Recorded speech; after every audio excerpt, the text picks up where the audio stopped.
ಭಾಷಾವಾರು ರಾಜ್ಯಗಳನ್ನು ಕುರಿತ ವಿಚಾರಗಳು. ಪ್ರಕಟಣೆ 1955. ಭಾಷಾವಾರು ರಾಜ್ಯಗಳನ್ನು ಕುರಿತ ವಿಚಾರಗಳು. ಪ್ರಸ್ತಾವನೆ. ಭಾಷಾವಾರು ರಾಜ್ಯಗಳ ರಚನೆಯು ಇಂದಿನ ಜ್ವಲಂತ ಪ್ರಶ್ನೆ. ಸಂಸತ್ತಿನಲ್ಲಿ ನಡೆದ ಚರ್ಚೆಯಲ್ಲಿ ಅನಾರೋಗ್ಯದ ಕಾರಣದಿಂದ ಭಾಗವಹಿಸಲು ಅಸಮರ್ಥನಾದುದಕ್ಕೆ ನಾನು ವಿಷಾದಿಸುತ್ತೇನೆ. ಅಂತೆಯೇ ಪ್ರತ್ಯೇಕವಾದಿಗಳು ತಮ್ಮ ಅಭಿಪ್ರಾಯಗಳಿಗೆ ಅನುಕೂಲವಾಗುವಂತಹ ಪ್ರಚಾರವನ್ನು ಈ ದೇಶದಲ್ಲಿ ನಡೆಸುತ್ತಿರುವುದನ್ನು ಕಂಡು ಬೇಸತ್ತಿದ್ದೇನೆ. ಉದಾಸೀನತೆಯಿಂದ ಮೌನತಾಳಲಾಗದಷ್ಟು ನನಗೆ ಈ ಪ್ರಶ್ನೆ ಮಹತ್ವಪೂರ್ಣವಾದುದು. ನಾನು ಸುಮ್ಮನಿದ್ದುದಕ್ಕೆ ಕಾರಣವನ್ನು ತಿಳಿಯದೆ ಹಲವರು ನನ್ನನ್ನು ಆಕ್ಷೇಪಿಸಿದ್ದಾರೆ. ಆದ್ದರಿಂದ ನಾನು ಮತ್ತೊಂದು ಪರ್ಯಾಯ ವಿಧಾನವನ್ನು ಅಂದರೆ ನನ್ನ ಅಭಿಪ್ರಾಯಗಳನ್ನು ಬರವಣಿಗೆಯ ಮೂಲಕ ತಿಳಿಸಲು ತೊಡಗಿದ್ದೇನೆ. ಈ ಕೈಪಿಡಿಯಲ್ಲಿ ವ್ಯಕ್ತವಾಗಿರುವ ವಿಚಾರಗಳು ಮತ್ತು ಈ ಮೊದಲು ನಾನು ಕೊಟ್ಟಿರುವ ಸಾರ್ವಜನಿಕ ಹೇಳಿಕೆಗಳ ನಡುವೆ ಕೆಲವು ಅಸಂಗತತೆಯನ್ನು ಓದುಗರು ಕಂಡುಕೊಳ್ಳಬಹುದು. ನನ್ನ ಅಭಿಪ್ರಾಯಗಳಲ್ಲಿ ಅಂತಹ ಬದಲಾವಣೆಗಳು ಕೆಲವೇ ಎಂಬುದನ್ನು ನಾನು ಉಚಿತವಾಗಿ ಬಲ್ಲೆ. ಅಲ್ಪ ಸ್ವಲ್ಪ ಮಾಹಿತಿಯ ಆಧಾರದ ಮೇಲೆ ಮೊದಲಿನ ಹೇಳಿಕೆಯನ್ನು ಕೊಡಲಾಗಿತ್ತು. ಸಮಗ್ರ ಚಿತ್ರ ನನ್ನ ಮನಸ್ಸಿನಲ್ಲಿ ಆಗ ಮೂಡಿರಲಿಲ್ಲ. ರಾಜ್ಯ ಪುನರ್ವಿಂಗಡಣಾ ಸಮಿತಿ SRC ಯ ವರದಿ ಹೊರಬಂದಾಗ ಮೊಟ್ಟಮೊದಲಿಗೆ ನನ್ನ ಕಣ್ಣು ತೆರೆಯಿತು. ನನ್ನ ಅಭಿಪ್ರಾಯಗಳಲ್ಲಿ ವಿಮರ್ಶಕನು ಕಾಣಬಹುದಾದ ಯಾವುದೇ ಬದಲಾವಣೆಗೆ ಇದು ಸಾಕಷ್ಟು ಸಮಾಧಾನ ಕೊಡಬಲ್ಲದು. ಅಂದಿನ ಮತ್ತು ಇಂದಿನ ನನ್ನ ವಿಚಾರಗಳಲ್ಲಿ ಕಂಡುಬರಬಹುದಾದ ಪೂರ್ವಾಪರ ವಿರೋಧವನ್ನೇ ತನ್ನ ಬಂಡವಾಳವಾಗಿ ಮಾಡಿಕೊಳ್ಳಲು ಅಪೇಕ್ಷಿಸುವ ವೈರಭಾವ ಮತ್ತು ಅಸೂಯೆಗಳಿಂದ ಕೂಡಿದ ವಿಮರ್ಶಕನಿಗೆ ನನ್ನ ಉತ್ತರ ನೇರವಾಗಿದೆ. ಸುಸಂಗತತೆ ಕತ್ತೆಯ ಗುಣವೆಂದು ಎಮರ್ಸನ್ ಹೇಳಿದ್ದಾನೆ. ಆದ್ದರಿಂದ ನನ್ನನ್ನು ನಾನೇ ಕತ್ತೆ ಮಾಡಿಕೊಳ್ಳುವ ಅಪೇಕ್ಷೆ ನನಗಿಲ್ಲ. ಎಂದೋ ವ್ಯಕ್ತಮಾಡಿದ ಅಭಿಪ್ರಾಯಕ್ಕೆ ಸುಸಂಗತತೆಯ ಹೆಸರಿನಲ್ಲಿ ಯಾವ ವಿಚಾರಶೀಲ ಮನುಷ್ಯನನ್ನು ಕಟ್ಟಿಹಾಕಲು ಸಾಧ್ಯವಿಲ್ಲ. ಸುಸಂಗತತೆಗಿಂತ ಹೆಚ್ಚು ಪ್ರಾಮುಖ್ಯವಾದುದೆಂದರೆ ಹೊಣೆಗಾರಿಕೆ. ತಾನು ಏನು ಕಲಿತಿದ್ದನೋ ಅದನ್ನು ಹೊಣೆಗಾರ ಮನುಷ್ಯರು ತೊರೆಯಲು ಕಲಿಯಬೇಕು. ಪುನರ್ಯೋಜಿಸಲು ಮತ್ತು ತನ್ನ ವಿಚಾರಗಳಲ್ಲಿ ಬದಲಾವಣೆ ಮಾಡಿಕೊಳ್ಳಲು ಹೊಣೆಗಾರ ಮನುಷ್ಯನು ಧೈರ್ಯಶಾಲಿಯಾಗಿರಬೇಕು. ತಾನು ಏನು ಕಲಿತಿದ್ದನೋ ಅದನ್ನು ತೊರೆಯಲು ಮತ್ತು ತನ್ನ ವಿಚಾರಗಳನ್ನು ಪುನರ್ರಚಿಸಲು ಸಬಲ ಕಾರಣವಿರಬೇಕೆಂಬುದು ನಿಜ. ಆಲೋಚನೆಯಲ್ಲಿ ಕೊನೆಯ ತೀರ್ಮಾನವೆಂಬುದು ಇರಲಾರದು. ಭಾಷಾವಾರು ರಾಜ್ಯಗಳ ರಚನೆಯು ಅತ್ಯಗತ್ಯವೆನಿಸಿದರೂ ಅದನ್ನು ಯಾವುದೇ ರೀತಿಯ ಪುಂಡತನದಿಂದ ನಿರ್ಧರಿಸಲಾಗುವುದಿಲ್ಲ. ಹಾಗೆಯೇ ಒಂದು ಪಕ್ಷದ ಆಸಕ್ತಿಗಳಿಗೆ ಅನುಕೂಲವಾಗುವ 160 ಡಾ. ಬಾಬಾಸಾಹೇಬ್ ಅಂಬೇಡ್ಕರ್ ಅವರ ಬರೆಹಗಳು ಭಾಷಣಗಳು ಸಂಪುಟ -1 ರೀತಿಯಲ್ಲಿಯೂ ಈ ಸಮಸ್ಯೆಯನ್ನು ಬಿಡಿಸಕೂಡದು. ನಿರ್ಲಿಪ್ತ ಪರ್ಯಾಲೋಚನೆಯ ಮೂಲಕ ಈ ಸಮಸ್ಯೆಯನ್ನು ಪರಿಹರಿಸಬೇಕು. ನಾನು ಮಾಡುತ್ತಿರುವುದು ಇಂತಹ ಪರ್ಯಾಲೋಚನೆ ಮತ್ತು ನನ್ನ ಓದುಗರು ಆ ರೀತಿ ಮಾಡಬೇಕೆಂದು ಕೇಳಿಕೊಳ್ಳುತ್ತೇನೆ. 1955 ಡಿಸೆಂಬರ್ 23. ಮಿಳಿಂದ ಮಹಾವಿದ್ಯಾಲಯ ನಾಗಸೇನವನ, ಕಾಲೇಜು ರಸ್ತೆ, ಔರಂಗಾಬಾದ್, ದಕ್ಷಿಣ ಭಾರತ. B.R. ಅಂಬೇಡ್ಕರ್. ಭಾಗ 1. ಆಯೋಗದ ಕಾರ್ಯ. ಅಧ್ಯಾಯ 1. ಭಾಷಾವಾದವಲ್ಲದೆ ಮತ್ತೇನಲ್ಲ. ಪರಿಶಿಷ್ಟದಲ್ಲಿ ವಿವರಿಸುವ ಈ ಕೆಳಗಿನ ರಾಜ್ಯಗಳನ್ನು ಈಗಿನ ಸಂವಿಧಾನ ಮಾನ್ಯ ಮಾಡುತ್ತದೆ. ಭಾಗ ಎ ರಾಜ್ಯಗಳು. ಭಾಗ ಬಿ ರಾಜ್ಯಗಳು. ಭಾಗ ಸಿ ರಾಜ್ಯಗಳು. 1. ಆಂಧ್ರ. 1. ಹೈದರಾಬಾದ್. 1. ಅಜಿ. 2. ಜಮ್ಮು ಮತ್ತು ಕಾಶ್ಮೀರ. 2. ಭೋಪಾಲ್. 3. ಕೊಡಗು. 4. ದೆಹಲಿ. 5. ಹಿಮಾಚಲ ಪ್ರದೇಶ. 2. ಅಸ್ಸಾಂ. 2. ಬಿಹಾರ್. 4. ಮುಂಬಯಿ. 5. ಮಧ್ಯಪ್ರದೇಶ. 6. ಮದ್ರಾಸ್. 7. ಒರಿಸ್ಸಾ. 8. ಪಂಜಾಬ್. 9. ಉತ್ತರ ಪ್ರದೇಶ. 3. ಮಧ್ಯಪ್ರದೇಶ. 4. ಮೈಸೂರು. 5. ಪಾಟಿಯಾಲ. 6. ರಾಜಸ್ಥಾನ. 7. ಸೌರಾಷ್ಟ್ರ. 8. ತಿರುವಾಂಕೂರು ಕೊಚ್ಚಿನ್. 6.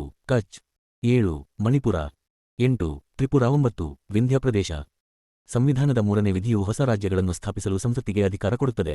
ಭಾಷೆಯ ಆಧಾರದ ಮೇಲೆ ರಾಜ್ಯಗಳ ರಚನೆಯಾಗಬೇಕೆಂಬ ಪ್ರಬಲ ಬೇಡಿಕೆಯ ಹಿನ್ನೆಲೆಯಲ್ಲಿ ರಾಜ್ಯಗಳನ್ನು ಪುನರ್ವಿಂಗಡಿಸಲು ಕಾಲಾವಕಾಶವಿದ್ದಿಲ್ಲವಾದ್ದರಿಂದ ಸಂಸತ್ತಿಗೆ ಈ ಅಧಿಕಾರವನ್ನು ಕೊಡಲಾಯಿತು.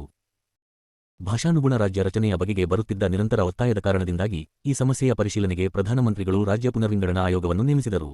ರಾಜ್ಯ ಪುನರ್ವಿಂಗಡಣಾ ಆಯೋಗವು ಈ ಕೆಳಗಿನ ರಾಜ್ಯಗಳನ್ನು ರಚಿಸಲು ತನ್ನ ವರದಿಯಲ್ಲಿ ಶಿಫಾರಸು ಮಾಡಿತು.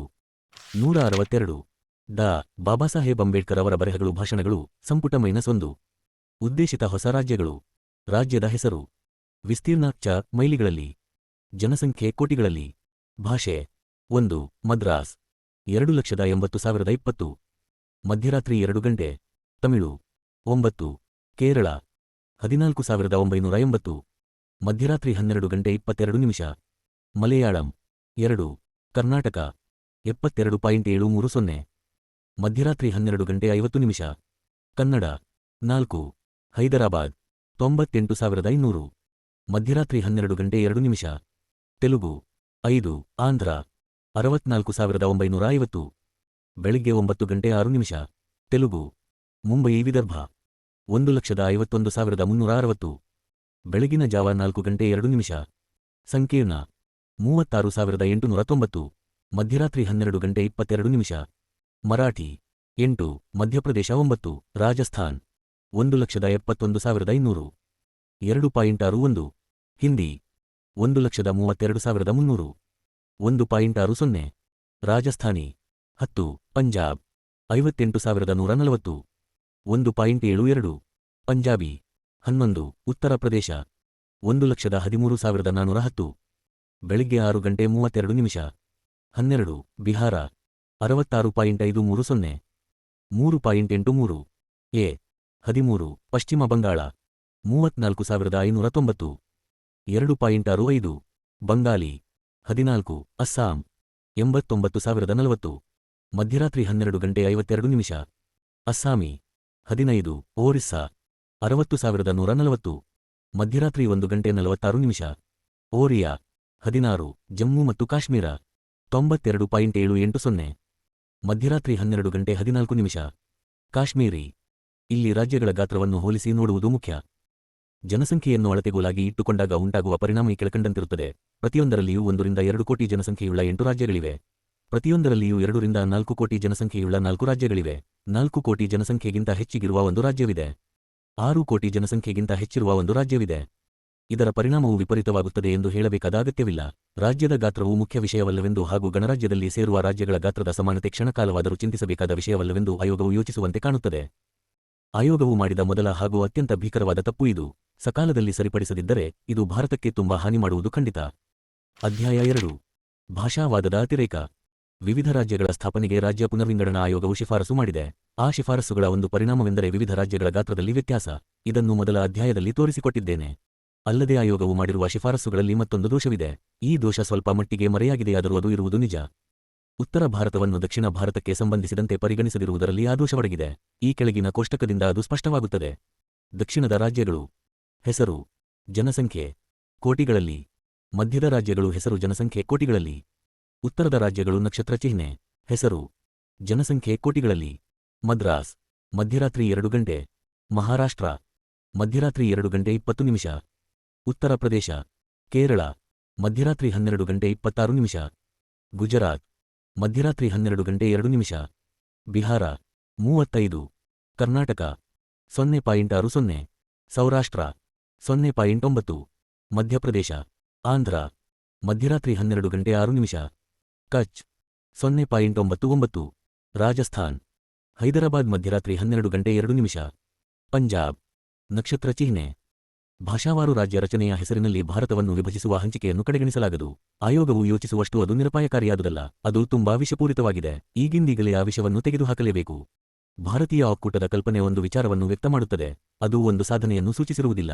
ಅಮೆರಿಕನ್ ಕಾಮನ್ವೆಲ್ತ್ ಎಂಬ ಪುಸ್ತಕದಲ್ಲಿ ಬೈಸ್ ಸ್ಪಷ್ಟ ತಿಳಿವಳಿಕೆ ಕೊಡಬಲ್ಲ ಈ ಕೆಳಗಿನ ಪ್ರಸಂಗವನ್ನು ನಿರೂಪಿಸಿದ್ದಾನೆ.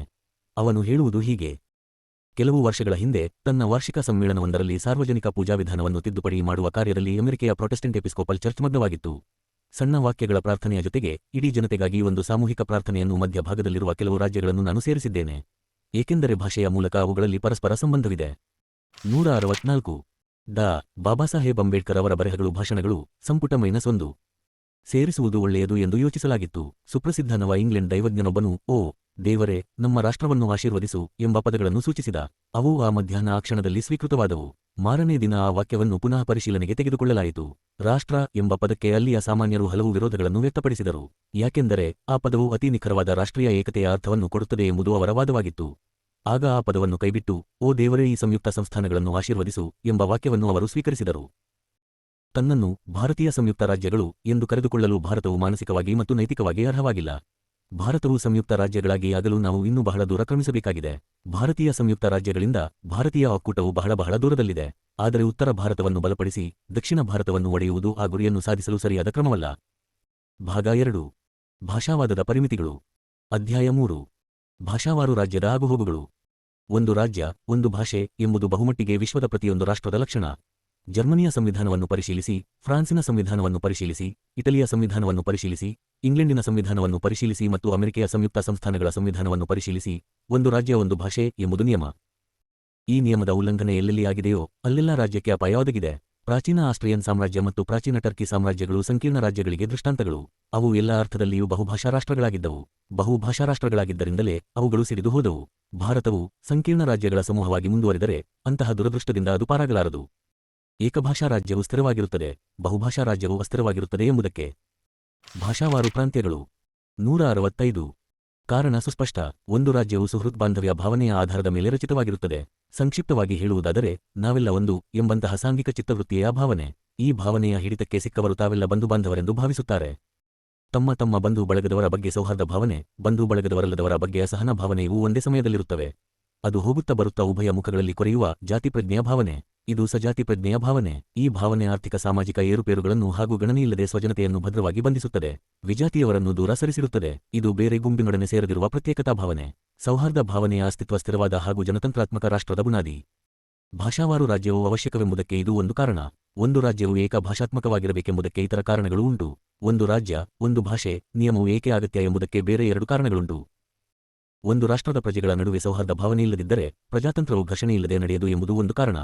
ನಾಯಕತ್ವಕ್ಕಾಗಿ ಗುಂಪುಗಳ ನಡುವಣ ಹೋರಾಟ ಮತ್ತು ಆಡಳಿತದಲ್ಲಿ ಭೇದ ನೀತಿ ಅನುಸರಣೆಯು ಯಾವುದೇ ಸಂಕೀರ್ಣ ರಾಷ್ಟ್ರದಲ್ಲಿ ಯಾವಾಗಲೂ ಕಂಡುಬರುತ್ತವೆ. ಅವು ಪ್ರಜಾತಂತ್ರದೊಂದಿಗೆ ಅಸಂಗತವೆನಿಸುತ್ತವೆ.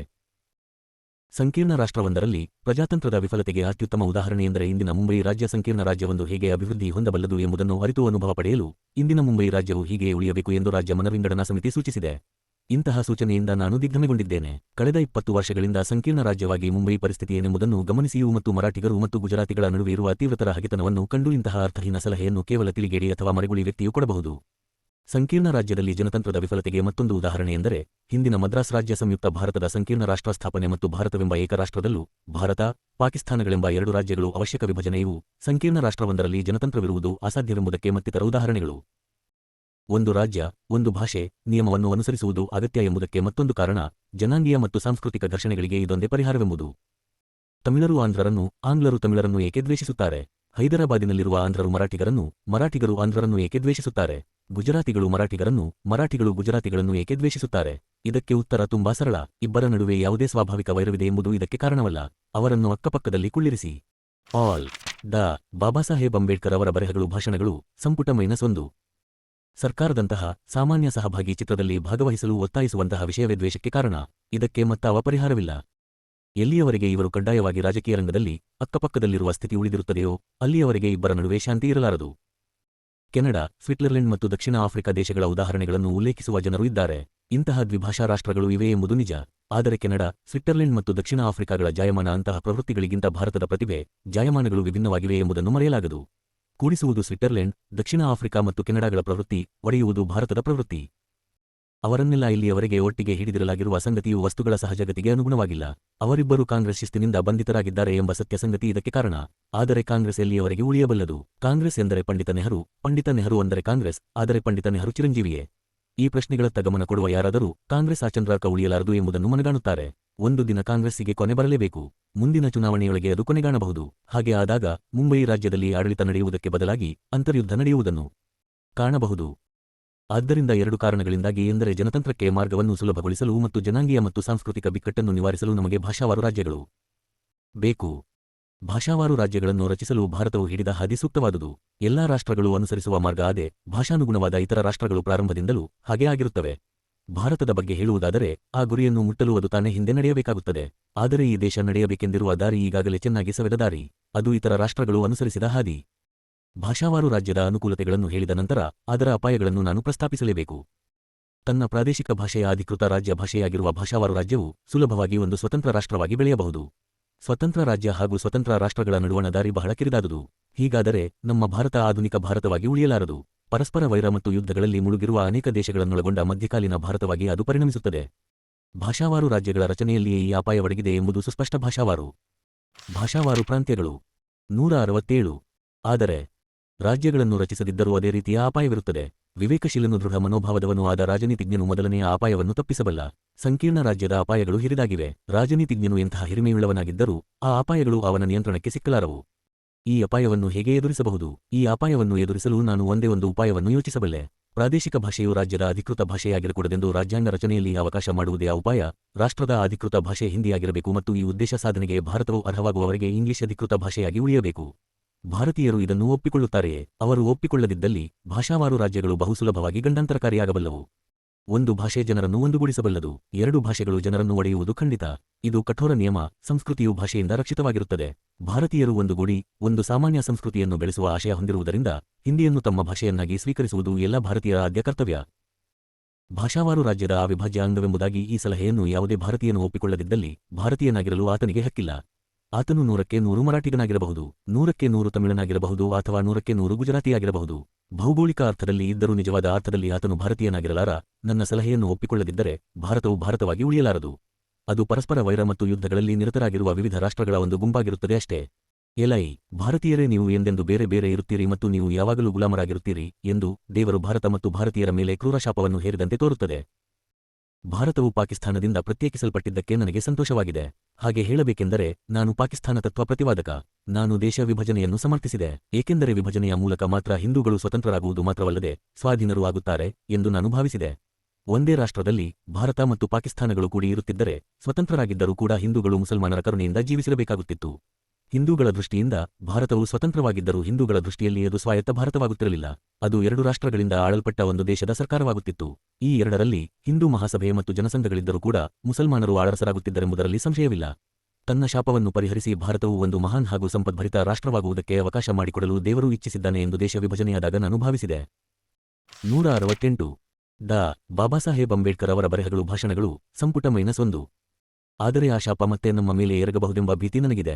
ಏಕೆಂದರೆ ಭಾಷಾವಾರು ರಾಜ್ಯಗಳನ್ನು ಸಮರ್ಥಿಸುತ್ತಿರುವವರು ಪ್ರಾದೇಶಿಕ ಭಾಷೆಯನ್ನು ರಾಜ್ಯದ ಅಧಿಕೃತ ಭಾಷೆಯನ್ನಾಗಿ ಮಾಡುವ ಆದರ್ಶವನ್ನು ತಮ್ಮ ಅಂತರಂಗದಲ್ಲಿ ಇಟ್ಟುಕೊಂಡಿದ್ದಾರೆಂಬುದನ್ನು ನಾನು ಗಮನಿಸಿದ್ದೇನೆ. ಒಂದುಗೂಡಿದ ಭಾರತದ ಕಲ್ಪನೆಗೆ ಇದು ಒಂದು ಸಾವಿನ ಸಂಕೇತವಾಗುತ್ತದೆ.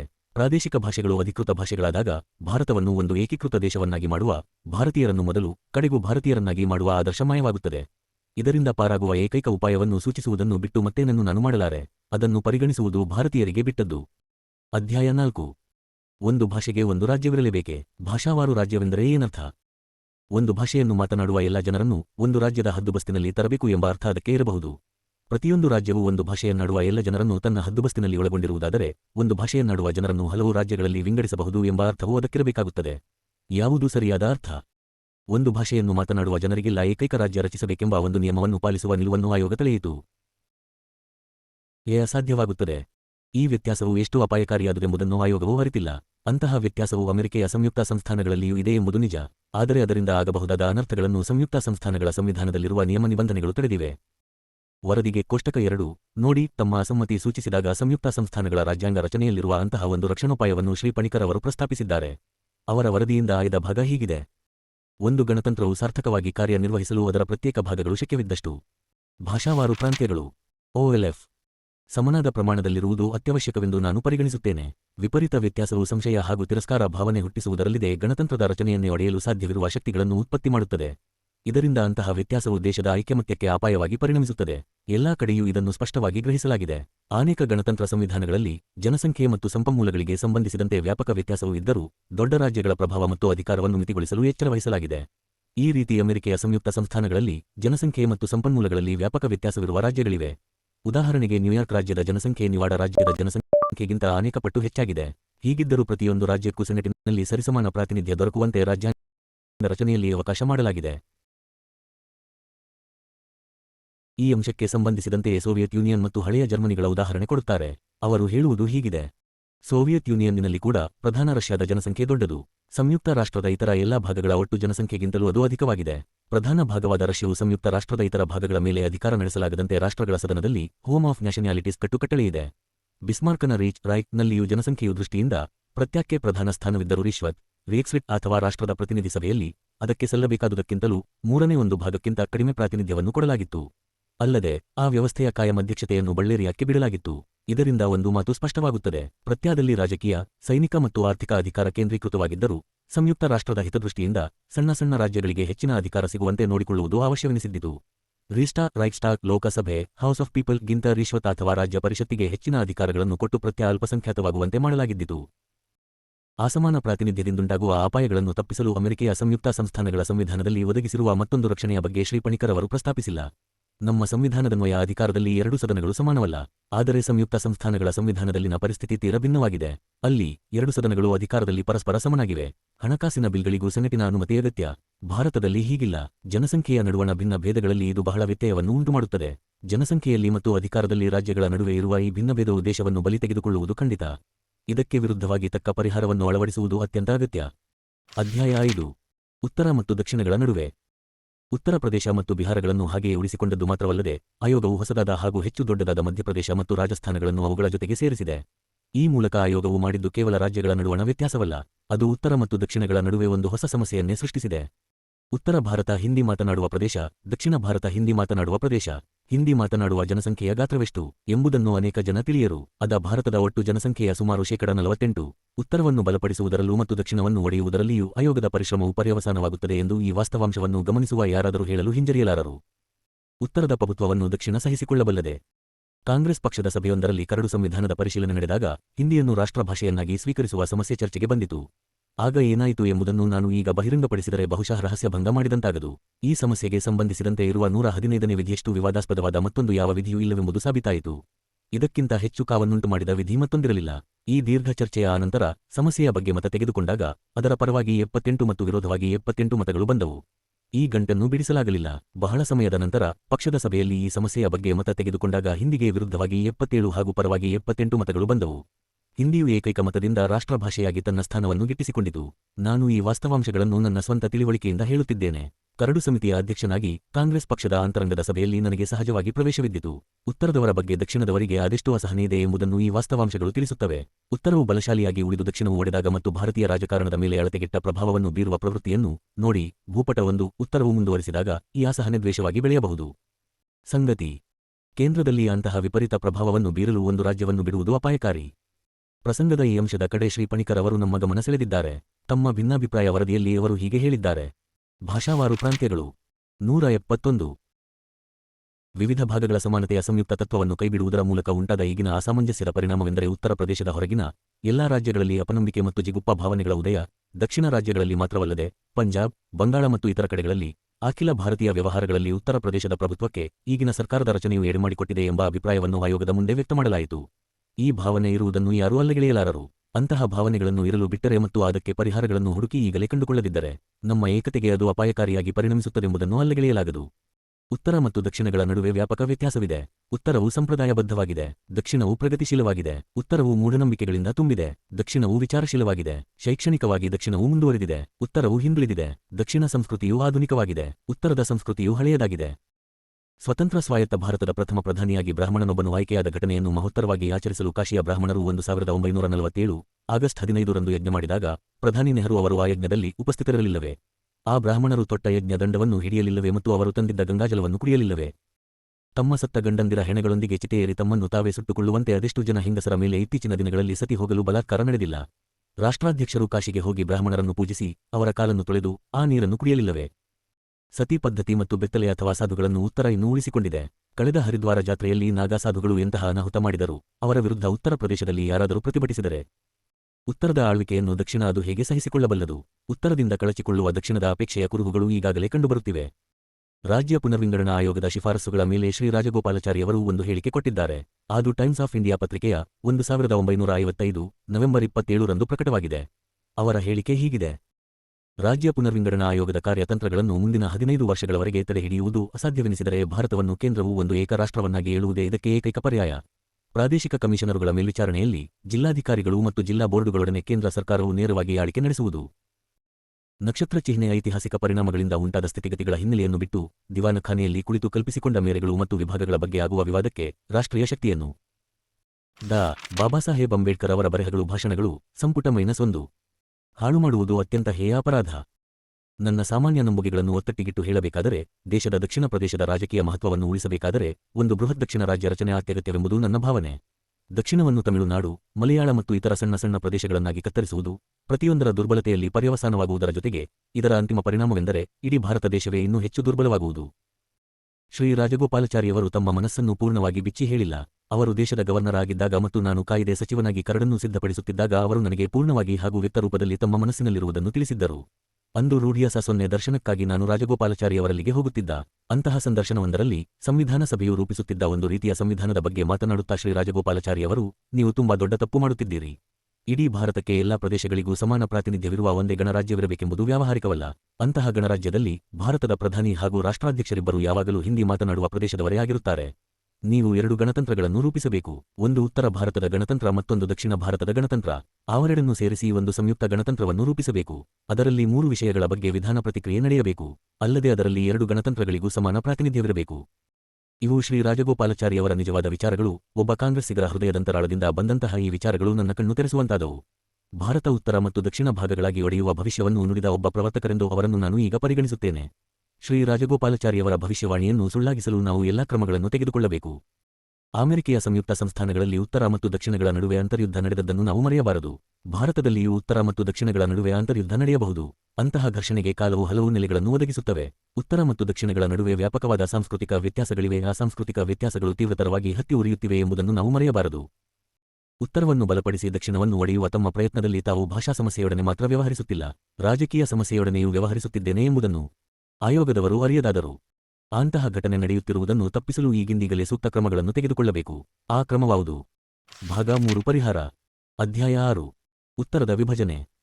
ಸಮಸ್ಯೆಯ ಅರಿವಾಗಿರುವುದರಿಂದ ಈಗ ನಾವು ಅದರ ಪರಿಹಾರಕ್ಕೆ ಯತ್ನಿಸಬೇಕು.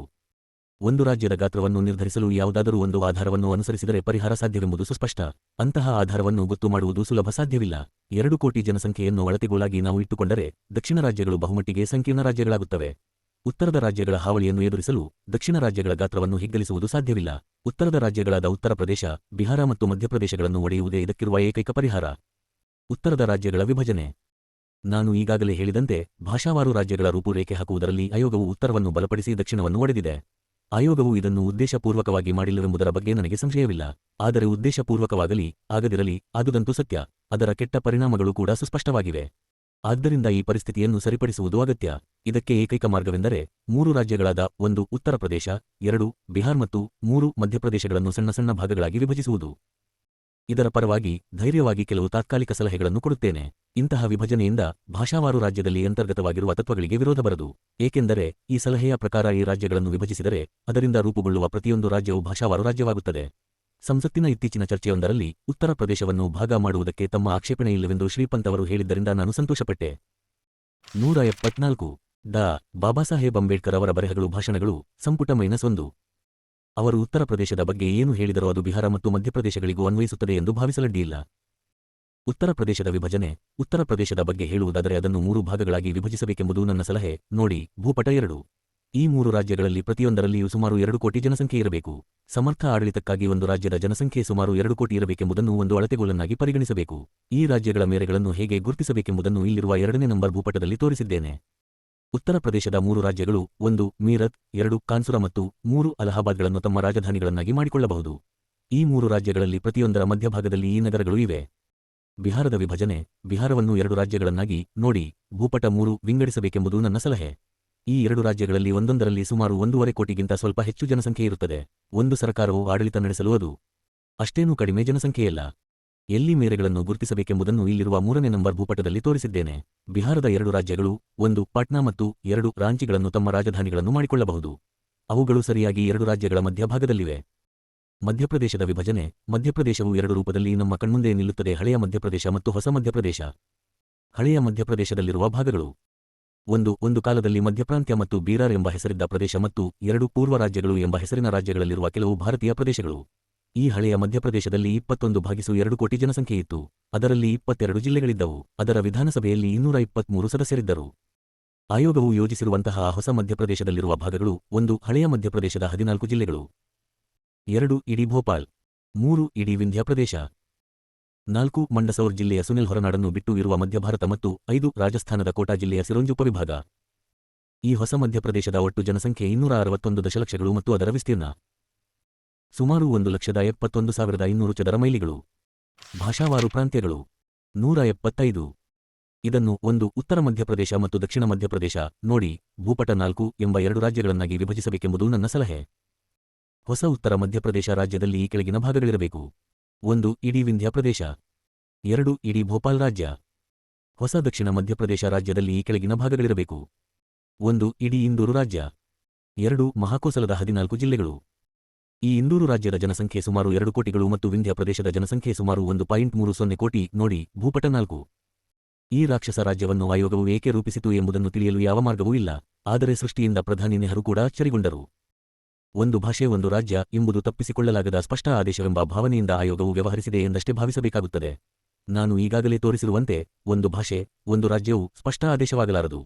ವಾಸ್ತವವಾಗಿ ಒಂದು ರಾಜ್ಯ ಒಂದು ಭಾಷೆ ಎಂಬುದೇ ನಿಯಮವಾಗಬೇಕು. ಆದ್ದರಿಂದ ಒಂದು ಭಾಷೆಯನ್ನಾಡುವ ಜನರು ಹಲವು ರಾಜ್ಯಗಳಾಗಿ ತಾವೇ ವಿಂಗಡಿಸಿಕೊಳ್ಳಬಹುದು. ಅಧ್ಯಾಯ 7 ಮಹಾರಾಷ್ಟ್ರದ ಸಮಸ್ಯೆಗಳು. ಮಹಾರಾಷ್ಟ್ರದ ಬಗ್ಗೆ ವ್ಯವಹರಿಸಲು ಸಲಹೆಗಳು. ಮಹಾರಾಷ್ಟ್ರವು ಭಿನ್ನಾಭಿಪ್ರಾಯಕ್ಕೆ ಎಡೆಯಾಗಿರುವ ಮತ್ತೊಂದು ಪ್ರದೇಶ. ಈಗ 4 ಸಲಹೆಗಳಿವೆ. 1. ಮುಂಬಯಿ ರಾಜ್ಯವನ್ನು ಈಗಿರುವಂತೆಯೇ ಉಳಿಸಿಕೊಳ್ಳುವುದು, ಅಂದರೆ ಮಹಾರಾಷ್ಟ್ರ, ಗುಜರಾತ್ ಮತ್ತು ಮುಂಬಯಿಗಳನ್ನೊಳಗೊಂಡ ಸಂಕೀರ್ಣ ರಾಜ್ಯವನ್ನಾಗಿ ಉಳಿಸಿಕೊಳ್ಳುವುದು. 2. ಈಗಿರುವ ರಾಜ್ಯವನ್ನು ಉಳಿದು ಮಹಾರಾಷ್ಟ್ರ ಮತ್ತು ಗುಜರಾತ್ಗಳನ್ನು ಪ್ರತ್ಯೇಕಿಸಿ ಇವೆರಡನ್ನು ಪ್ರತ್ಯೇಕ ರಾಜ್ಯಗಳನ್ನಾಗಿ ಮಾಡುವುದು. 3. ಮುಂಬಯಿಯೂ ಸೇರಿದಂತೆ ಸಂಯುಕ್ತ ಮಹಾರಾಷ್ಟ್ರವನ್ನು ಒಂದು ರಾಜ್ಯವನ್ನಾಗಿ ಸ್ಥಾಪಿಸುವುದು. 4. ಮಹಾರಾಷ್ಟ್ರವನ್ನು ಮುಂಬಯಿಯಿಂದ ಪ್ರತ್ಯೇಕಿಸಿ ಮುಂಬಯಿಯನ್ನೇ ನಗರ ರಾಜ್ಯವನ್ನಾಗಿ ಸ್ಥಾಪಿಸುವುದು. ನನ್ನ ಸಲಹೆಗಳು ಯಾವುವು ಎಂಬುದನ್ನು ನಾನು ಹೇಳಲು ಇಚ್ಛಿಸುತ್ತೇನೆ. ಅವು ಈ ಕೆಳಕಂಡಂತಿವೆ. ಸಂಕೀರ್ಣ ರಾಜ್ಯವನ್ನಾಗಿ ಮುಂಬಯಿಯನ್ನು ಉಳಿಸಿಕೊಳ್ಳುವ ಯತ್ನವನ್ನು ತ್ಯಜಿಸಬೇಕು. ಮಹಾರಾಷ್ಟ್ರವನ್ನು 1. ಮಹಾರಾಷ್ಟ್ರ ನಗರ ರಾಜ್ಯ, ಮುಂಬಯಿ 2. ಪಶ್ಚಿಮ ಮಹಾರಾಷ್ಟ್ರ 3. ಮಧ್ಯ ಮಹಾರಾಷ್ಟ್ರ ಮತ್ತು 4. ಪೂರ್ವ ಮಹಾರಾಷ್ಟ್ರಗಳೆಂಬುದಾಗಿ 4 ರಾಜ್ಯಗಳಾಗಿ ವಿಭಾಗಿಸುತ್ತೇನೆ. ಮಹಾರಾಷ್ಟ್ರ ನಗರ ರಾಜ್ಯ, ಮುಂಬಯಿ ನಗರ ಮತ್ತು ಅದನ್ನು ಉತ್ತಮ ಹಾಗೂ ಶಕ್ತಿಶಾಲಿ ನಗರವಾಗಿ ಉಳಿಸಲು ನೆರವಾಗುವಂತಹ ಮಹಾರಾಷ್ಟ್ರದ ಪ್ರದೇಶ.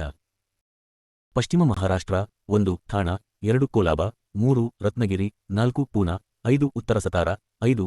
ದಕ್ಷಿಣ ಸತಾರ 7. ಕೊಲ್ಲಾಪುರ ಮತ್ತು 8 ಕರ್ನಾಟಕಕ್ಕೆ ಕೊಡಲಾಗಿರುವ ಮರಾಠಿ ಮಾತನಾಡುವ ಸೀಮೆಗಳು.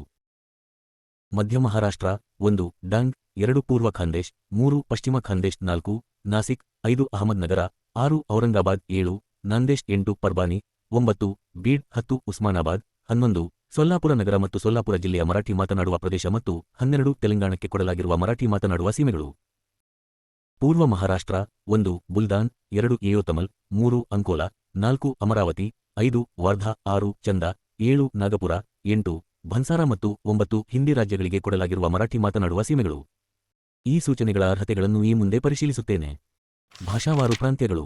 ಜಿ 022 ಸಂಕೀರ್ಣ ರಾಜ್ಯದಲ್ಲಿ ಮಹಾರಾಷ್ಟ್ರೀಯರು. ಮುಂಬಯಿ ಒಂದು ಸಂಕೀರ್ಣ ರಾಜ್ಯವಾಗಿ ಉಳಿಯಬೇಕೆ? ಅದು ಅತ್ಯಂತ ಅಸಹಜ ಕ್ರಮ. ಕಲ್ಕತ್ತಾ ನಗರವು ಪ್ರತ್ಯೇಕ ನಗರ ರಾಜ್ಯವಲ್ಲ. ಮದ್ರಾಸು ಪ್ರತ್ಯೇಕ ನಗರ ರಾಜ್ಯವಲ್ಲ. ಮುಂಬಯಿಯನ್ನು ಮಾತ್ರ ಏಕೆ ಇದಕ್ಕೆ ಅಪರಾಧವನ್ನಾಗಿ ಮಾಡಬೇಕು? ಮುಂಬಯಿ ಮಂತ್ರಿ ಮಂಡಲದಲ್ಲಿ ಮಹಾರಾಷ್ಟ್ರೀಯರ ಸ್ಥಾನಮಾನವೇನು? ಮಂತ್ರಿಸ್ಥಾನ ವಿತರಣೆಯನ್ನು ನಾವು ಪರಿಶೀಲಿಸೋಣ. ಗುಜರಾತಿ ಮಂತ್ರಿಗಳು, ಮರಾಠಿ ಮಂತ್ರಿಗಳು, ಕನ್ನಡ ಮಂತ್ರಿಗಳು.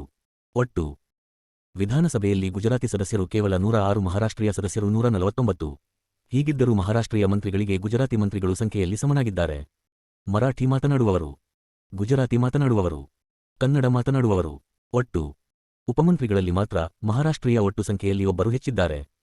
ಆದರೆ ಮಂತ್ರಿಗಳು ಮತ್ತು ಉಪಮಂತ್ರಿಗಳಲ್ಲಿ ಅಧಿಕಾರ ಹಾಗೂ ಖಾತೆಗಳು ಹೇಗೆ ವಿತರಣೆಯಾಗಿದೆ ಎಂಬುದು ಅತ್ಯಂತ ಪ್ರಮುಖ ವಿಷಯ. ಮುಂಬಯಿ ರಾಜ್ಯದ ಈ ಸಮ್ಮಿಶ್ರ ಮಂತ್ರಿಮಂಡಲದಲ್ಲಿ ಮಹಾರಾಷ್ಟ್ರೀಯ ಮಂತ್ರಿಗಳಿಗೆ ಏನು ಪ್ರಭುತ್ವ ಮತ್ತು ಅಧಿಕಾರಗಳಿವೆ ಎಂಬುದನ್ನು ಅದು ತೋರಿಸುತ್ತದೆ. ಮಂತ್ರಿಗಳ ನಡುವೆ ವಿಷಯಗಳ ಹಂಚಿಕೆ. ಗುಜರಾತಿ ಮಂತ್ರಿಗಳು, ಮಹಾರಾಷ್ಟ್ರೀಯ ಮಂತ್ರಿಗಳು. ಮೊರಾರ್ಜಿ ದೇಸಾಯಿ 105 ವಿಷಯಗಳು, 49 ವಿಷಯಗಳು. ದಿನಕರರಾವ್ ದೇಸಾಯಿ ಜೀವರಾಜ್ ಮೆಹ್ತಾ 26 ವಿಷಯಗಳು, 43 ವಿಷಯಗಳು. ಶಾಂತಿಲಾಲ್ ಶಾ 28 ವಿಷಯಗಳು. ನಿಂಬಾಳ್ ತಾಪಸೆ ಚವಾಣ್ 20 ವಿಷಯಗಳು, 15 ವಿಷಯಗಳು, 4 ವಿಷಯಗಳು. ಒಟ್ಟು 202 ವಿಷಯಗಳು. ಒಟ್ಟು 88 ವಿಷಯಗಳು. ಉಪಮಂತ್ರಿಗಳ ನಡುವೆಯೂ ಇದೇ ರೀತಿ ವಿಷಯಗಳ ಹಂಚಿಕೆಯಾಗಿದೆ. 178. ಡಾ. ಬಾಬಾಸಾಹೇಬ್ ಅಂಬೇಡ್ಕರ್ ಅವರ ಬರೆಹಗಳು, ಭಾಷಣಗಳು, ಸಂಪುಟ -1. ಉಪಮಂತ್ರಿಗಳ ನಡುವೆ ವಿಷಯಗಳ ಹಂಚಿಕೆ. ಗುಜರಾತಿ ಉಪಮಂತ್ರಿಗಳು 12 ವಿಷಯಗಳು. ಇಂದುಮತಿ ಶೇಟ್, ಬಾಬುಬಾಯಿ ಜೆ 3 ವಿಷಯಗಳು. ಪಾಟೀಲ್. ಮಹಾರಾಷ್ಟ್ರೀಯ ಉಪಮಂತ್ರಿಗಳು ವಂದ್ರೇಕ್, ದೇಶಮುಖ್, ನರವಾನೆ 12 ವಿಷಯಗಳು. 4 ವಿಷಯಗಳು. 5 ವಿಷಯಗಳು. 5 ವಿಷಯಗಳು. 3 ವಿಷಯಗಳು. ಒಟ್ಟು 15 ವಿಷಯಗಳು. ಒಟ್ಟು 29 ವಿಷಯಗಳು. ಅಭಿವೃದ್ಧಿ ಕಾರ್ಯಕ್ಕಾಗಿ ಮಹಾರಾಷ್ಟ್ರದಲ್ಲಿ ಮತ್ತು ಗುಜರಾತಿನಲ್ಲಿ ಎಷ್ಟು ಹಣವನ್ನು ಖರ್ಚು ಮಾಡಲಾಗಿದೆ ಎಂಬುದನ್ನು ನೋಡೋಣ. 3 ವರ್ಷಗಳಲ್ಲಿ ಮಹಾರಾಷ್ಟ್ರ ಮತ್ತು ಗುಜರಾತಿನ ಒಬ್ಬೊಬ್ಬ ವ್ಯಕ್ತಿಯ ಮೇಲೆ ಮಾಡಲಾದ ಖರ್ಚಿನ ಒಂದು ಕಲ್ಪನೆಯನ್ನು ಈ ಕೆಳಗಿನ ಸಂಖ್ಯೆಗಳು ಕೊಡುತ್ತವೆ. ಅಭಿವೃದ್ಧಿಗಾಗಿ ಆದ ತಲಾ ಖರ್ಚು ಕೋಟಿ ರು.ಗಳಲ್ಲಿ. ವರ್ಷಗಳು. ಜನಸಂಖ್ಯೆ 1950 ರಿಂದ 51. 168152195253. 1 ಮಹಾರಾಷ್ಟ್ರ 2 ಗುಜರಾತ್. 2,17,20,91. 0.2. 9.2. 0.0. 1,18,96,789. 9.52. 2.9. ಎಷ್ಟು ವ್ಯತ್ಯಾಸ! ಭೇದನೀತಿ! ಎಂತಹ ಅನ್ಯಾಯ! ಸಮ್ಮಿಶ್ರ ಮುಂಬಯಿ ರಾಜ್ಯದ ಬಗ್ಗೆ ಮಹಾರಾಷ್ಟ್ರೀಯರು ಅಸಹ್ಯ ಭಾವನೆ ತಳೆದಿದ್ದರೆ ಅವರನ್ನು ಯಾರಾದರೂ ದೂಷಿಸಬಲ್ಲರೆ? ಇಂತಹ ಶರಣಾಗತಿ ಸ್ಥಾನವನ್ನು ಯಾವ ಮಹಾರಾಷ್ಟ್ರೀಯನೂ ಸಹಿಸುವುದಿಲ್ಲ. ಸಮ್ಮಿಶ್ರ ರಾಜ್ಯದ ವಿಚಾರವನ್ನು ಮುಕ್ತಾಯವಾಗಿ ಗಾಳಿಗೆ ತೂರಿಬಿಡಬೇಕು. ಮುಂಬಯಿ ನಗರದ ಸ್ಥಾನ. ಮುಂಬಯಿ ನಗರ ವಿವಾದಕ್ಕೆ ಎಡೆಯಾಗಿರುವ ಒಂದು ಸ್ಥಳ. ಆ ಭಿನ್ನಾಭಿಪ್ರಾಯವು ಹೆಚ್ಚು ತೀವ್ರತರವಾಗಿ ಪರಿಣಮಿಸಿದೆ. ಈ ನಗರವು ಮಹಾರಾಷ್ಟ್ರದ ಭಾಗವಾಗಿರಬೇಕೆಂಬುದು ಮಹಾರಾಷ್ಟ್ರೀಯರ ಬಯಕೆಯಾದರೆ ಅದು ಪ್ರತ್ಯೇಕ ರಾಜ್ಯವಾಗಬೇಕೆಂಬುದು ಗುಜರಾತಿಗಳ ಆಶಯ. ಈ ಭಿನ್ನಾಭಿಪ್ರಾಯದಿಂದಾಗಿ ತಲೆಗಳೊಡೆದಿದ್ದರೂ ಒಪ್ಪಂದವೇರ್ಪಟ್ಟಿಲ್ಲ. ಆದ್ದರಿಂದ ಈ ವಿಷಯದ ಆಮೂಲಾಗ್ರ ಪರಿಶೀಲನೆ ಅಗತ್ಯ. ಭಾಷಾವಾರು ಪ್ರಾಂತ್ಯಗಳು. 179. ಮುಂಬಯಿ ನಗರವು ತಮ್ಮದೇ ಎಂದು ಗುಜರಾತಿಗಳು ಸಾಧಿಸುತ್ತಿಲ್ಲವಾದರೂ ಅದರ ಮೇಲೆ ತಮ್ಮ ಹಿಡಿತವನ್ನು ಅವರು ಸಡಿಲಿಸುವುದಿಲ್ಲ. ನಗರದ ವ್ಯಾಪಾರೋದ್ಯಮಗಳನ್ನು ನಿಯಂತ್ರಿಸುವ ಕಾರಣದಿಂದಾಗಿ ಅವರು ಅದರ ಮೇಲೆ ಒಂದು ರೀತಿಯ ಅನುಭೋಗದ ಹಕ್ಕನ್ನು ಸಾಧಿಸುತ್ತಾರೆ. ಈ ನಗರವು ಮಹಾರಾಷ್ಟ್ರದ ಭಾಗವಾಗಬೇಕು ಅಥವಾ ಒಂದು ಪ್ರತ್ಯೇಕ ರಾಜ್ಯವಾಗಬೇಕು ಎಂಬುದೇ ಪ್ರಮುಖ ಪ್ರಶ್ನೆ. ಈ ಸಮಸ್ಯೆಗೆ ಸಂಬಂಧಿಸಿದಂತೆ ಗುಜರಾತಿಗಳು ಮತ್ತು ಮಹಾರಾಷ್ಟ್ರೀಯರ ನಡುವೆ ತೀವ್ರಕರ ಭಿನ್ನಾಭಿಪ್ರಾಯವಿದೆ. ಮುಂಬಯಿಯು ಪೂರ್ಣವಾಗಿ ನವ ಮಹಾರಾಷ್ಟ್ರ ರಾಜ್ಯದ ಒಂದು ಭಾಗವಾಗಬೇಕೆಂಬುದು ಮಹಾರಾಷ್ಟ್ರೀಯರ ಬಯಕೆ. ಗುಜರಾತಿಗಳು ಇದನ್ನು ಪ್ರಬಲವಾಗಿ ವಿರೋಧಿಸುತ್ತಾರೆ. ಅವರು 2 ಪರಿಹಾರಗಳನ್ನು ಮುಂದಿಟ್ಟಿದ್ದಾರೆ. ಈಗಿರುವ ದ್ವಿಭಾಷಾ ಮುಂಬಯಿ ರಾಜ್ಯವನ್ನು ಗುಜರಾತ್ ಮತ್ತು ಮಹಾರಾಷ್ಟ್ರಗಳೆಂಬ 2 ಭಾಷಾ ಘಟಕಗಳನ್ನಾಗಿ ಒಡೆಯಕೂಡದು ಎಂಬುದು ಮೊದಲ ಪರಿಹಾರ. ಮುಂಬಯಿ ನಗರವನ್ನು ಒಂದು ಪ್ರತ್ಯೇಕ ರಾಜ್ಯವನ್ನಾಗಿ ಮಾಡಬೇಕೆಂಬ ಕಾಂಗ್ರೆಸ್ ಕಾರ್ಯಕಾರಿ ಸಮಿತಿಯ ನಿರ್ಣಯದಿಂದ ಗುಜರಾತಿಗಳಿಗೆ ಸಂತೋಷವಾಗಿದೆ. ಇದರಿಂದ ಮಹಾರಾಷ್ಟ್ರೀಯರು ಕೋಪಗೊಂಡಿರುವುದು ಸಹಜ. ಆದರೆ ಮಹಾರಾಷ್ಟ್ರೀಯರ ಈ ಅಸಮಾಧಾನವು ಸಾಕಷ್ಟು ಸಮರ್ಥನೀಯವೆನಿಸಬಹುದಾಗಿದೆ. ಮುಂಬಯಿ ಮೇಲೆ ಮಹಾರಾಷ್ಟ್ರಕ್ಕಿರುವ ಹಕ್ಕಿನ ವಿರುದ್ಧ ಮಾಡಲಾಗಿರುವ ವಾದಗಳಲ್ಲಿ ಹುರುಳಿಲ್ಲ. ಮುಂಬಯಿಯಂತೂ ಒಟ್ಟು ಜನಸಂಖ್ಯೆಯಲ್ಲಿ ಮರಾಠಿ ಮಾತನಾಡುವವರು ಬಹುಸಂಖ್ಯಾತರಾಗುವುದಿಲ್ಲವೆಂಬುದು ಮೊದಲನೆಯ ವಾದ. ಮುಂಬಯಿ ನಗರದ ಒಟ್ಟು ಜನಸಂಖ್ಯೆ ಬಹಳ ಹೆಚ್ಚು. ಅಂಕಿಸಂಖ್ಯೆಯ ಅನುಬಂಧವನ್ನು ನೋಡಿ ಅದರಲ್ಲಿ ಮರಾಠಿ ಮಾತನಾಡುವ ಜನಸಂಖ್ಯೆ 48%. ಮೇಲಿನ ರೀತಿಯ ವಾದವನ್ನು ಮುಂದೊಡ್ಡುವವರಿಗೆ ಆ ವಾದದ ದುರ್ಬಲತೆಯ ಅರಿವಿಲ್ಲ. ಮುಂಬಯಿ ನಗರದ ಒಟ್ಟು ಮರಾಠಿ ಜನಸಂಖ್ಯೆ 50ಕ್ಕಿಂತ ಕಡಿಮೆ ಎಂಬುದರಲ್ಲಿ ಸಂಶಯವಿಲ್ಲವಾದರೂ 2 ವಿಷಯಗಳನ್ನು ಆಧರಿಸಿ ಅದನ್ನು ಪರಿಶೀಲಿಸಬೇಕಾಗುತ್ತದೆ. ಮುಂಬಯಿ ನಗರದಲ್ಲಿ ಮರಾಠಿಗರು ಅಲ್ಪಸಂಖ್ಯಾತರೆನಿಸಿದರೂ ಕೂಡ ಭೌಗೋಳಿಕವಾಗಿ ಆ ನಗರವು ಮಹಾರಾಷ್ಟ್ರದ ಭಾಗವೆಂಬುದನ್ನು ಯಾರೂ ಅಲ್ಲಗಳೆಯಲಾರರು. ಗುಜರಾತ್ ಪ್ರದೇಶ ಕಾಂಗ್ರೆಸ್ ಸಮಿತಿಯ ಒಂದು ಸಭೆಯಲ್ಲಿ ಮಾತನಾಡುತ್ತಿದ್ದಾಗ ಮುಂಬಯಿ ಮಹಾರಾಷ್ಟ್ರದ ಭಾಗವೆಂಬುದನ್ನು ಶ್ರೀ ಮೊರಾರ್ಜಿ ದೇಸಾಯಿ ಅವರು ಕೂಡ ಒಪ್ಪಿಕೊಂಡಿದ್ದಾರೆ. ಜನಸಂಖ್ಯಾ ಘಟಕವನ್ನು ಪರಿಶೀಲಿಸುವಲ್ಲಿ ಪರಿಗಣಿಸಬೇಕಾದ 2ನೇ ಅಂಶವೆಂದರೆ ಲಾಭಗಳಿಸುವುದಕ್ಕಾಗಿ ಅಥವಾ ಹೊಟ್ಟೆಪಾಡಿಗಾಗಿ ಭಾರತದ ಇತರ ಕಡೆಗಳಿಂದ ಮುಂಬಯಿಗೆ ಬರುವ ಜನರ ನಿರಂತರ ಪ್ರವಾಹ. ಅವರಲ್ಲಿ ಯಾರೂ ಮುಂಬಯಿಯನ್ನು ತಮ್ಮ ಸ್ಥಳವೆಂದು ಪರಿಗಣಿಸುವುದಿಲ್ಲವಾದ್ದರಿಂದ ಅವರನ್ನು ಮುಂಬಯಿನ ಶಾಶ್ವತ ನಿವಾಸಿಗಳು ಎಂದು ಪರಿಗಣಿಸಕೂಡದು. ಅವರಲ್ಲಿ ಹಲವಾರು ಕೆಲವು ತಿಂಗಳುಗಳಿದ್ದು ವಾಪಸ್ಸು ಹೋಗುತ್ತಾರೆ. ಮುಂಬಯಿ ಮಹಾರಾಷ್ಟ್ರೀಯರಿಗೆ ಮಾತ್ರ ನಿವಾಸ ಸ್ಥಳ, ಮತ್ತಾರಿಗೂ ಅಲ್ಲ. ಆದ್ದರಿಂದ ಮುಂಬಯಿ ನಗರದ ಬಹುಸಂಖ್ಯಾತ ಜನ ಯಾರು ಎಂದು ನಿರ್ಣಯಿಸುವ ಉದ್ದೇಶಕ್ಕೆ ಮಹಾರಾಷ್ಟ್ರೀಯರಲ್ಲದವರನ್ನು ಗಣಿಸುವುದು ತರ್ಕಬದ್ಧವೂ ಅಲ್ಲ, ನಿಷ್ಪಕ್ಷಪಾತವೂ ಅಲ್ಲ. ಪೌರತನವನ್ನು 000 ಡಾ. ಬಾಬಾಸಾಹೇಬ್ ಅಂಬೇಡ್ಕರ್ ಅವರ ಬರೆಹಗಳು ಭಾಷಣಗಳು ಸಂಪುಟ -1 ನಿರ್ಬಂಧಿಸುವ ಸ್ಥಳೀಯ ಕಾನೂನಿನ ಅಭಾವದಿಂದಾಗಿ ಮುಂಬಯಿ ನಗರದಲ್ಲಿ ಮರಾಠಿ ಮಾತನಾಡದ ಜನರ ಹೆಚ್ಚಳವಾಗಿದೆ ಎಂಬುದನ್ನು ಅವರು ಗ್ರಹಿಸಿಲ್ಲ. ಒಂದು ಪಕ್ಷ ಮುಂಬಯಿ ರಾಜ್ಯದಲ್ಲಿ ಅಂತಹ ಕಾನೂನಿದ್ದರೆ ಭಾರತದ ಎಲ್ಲಾ ಭಾಗಗಳಿಂದ ಮುಂಬಯಿಗೆ ಬರುವ ಜನಪ್ರವಾಹವನ್ನು ತಡೆಯಬಹುದಿತ್ತಲ್ಲದೆ ಅಲ್ಲಿ ಮರಾಠಿಗರ ಬಹುಸಂಖ್ಯತ್ವವನ್ನು ಉಳಿಸಿಕೊಳ್ಳಬಹುದಾಗಿತ್ತು. ಮುಂಬಯಿ ಪಶ್ಚಿಮ ತೀರದಲ್ಲಿರುವ ಒಂದು ಬಂದರು. ಇದರಿಂದಾಗಿ ಮರಾಠಿಗರಲ್ಲದವರು ಈ ನಗರಕ್ಕೆ ನುಗ್ಗುತ್ತಿದ್ದಾರೆ ಎಂಬ ಅಂಶವನ್ನು ಅವರು ಗ್ರಹಿಸಿಲ್ಲ. ಯುರೋಪಿನಿಂದ ಮುಂಬಯಿಗೆ ಇರುವ ಸಮುದ್ರ ಮಾರ್ಗವು ಯುರೋಪಿನಿಂದ ಕಲ್ಕತ್ತೆಗಾಗಲಿ ಅಥವಾ ಮದ್ರಾಸಿಗಾಗಲಿ ಇರುವ ಮಾರ್ಗಕ್ಕಿಂತ ಹೆಚ್ಚು ಸಮೀಪ. ಆದ್ದರಿಂದ ಭಾರತದ ಇತರ ಭಾಗಗಳ ಜನರು ತಮ್ಮ ನಿವಾಸ ಸ್ಥಳಗಳನ್ನು ಬಿಟ್ಟು ತಾತ್ಕಾಲಿಕ ನಿವಾಸಿಗಳಾಗಿ ಮುಂಬಯಿಗೆ ಹೆಚ್ಚು ಸಂಖ್ಯೆಯಲ್ಲಿ ಬರುತ್ತಾರೆ. ಇತರ ಯಾವೆಡೆಗಿಂತಲೂ ಮುಂಬಯಿಯಲ್ಲಿ ಉದ್ಯೋಗವನ್ನು ಪಡೆಯುವುದು ಸುಲಭ.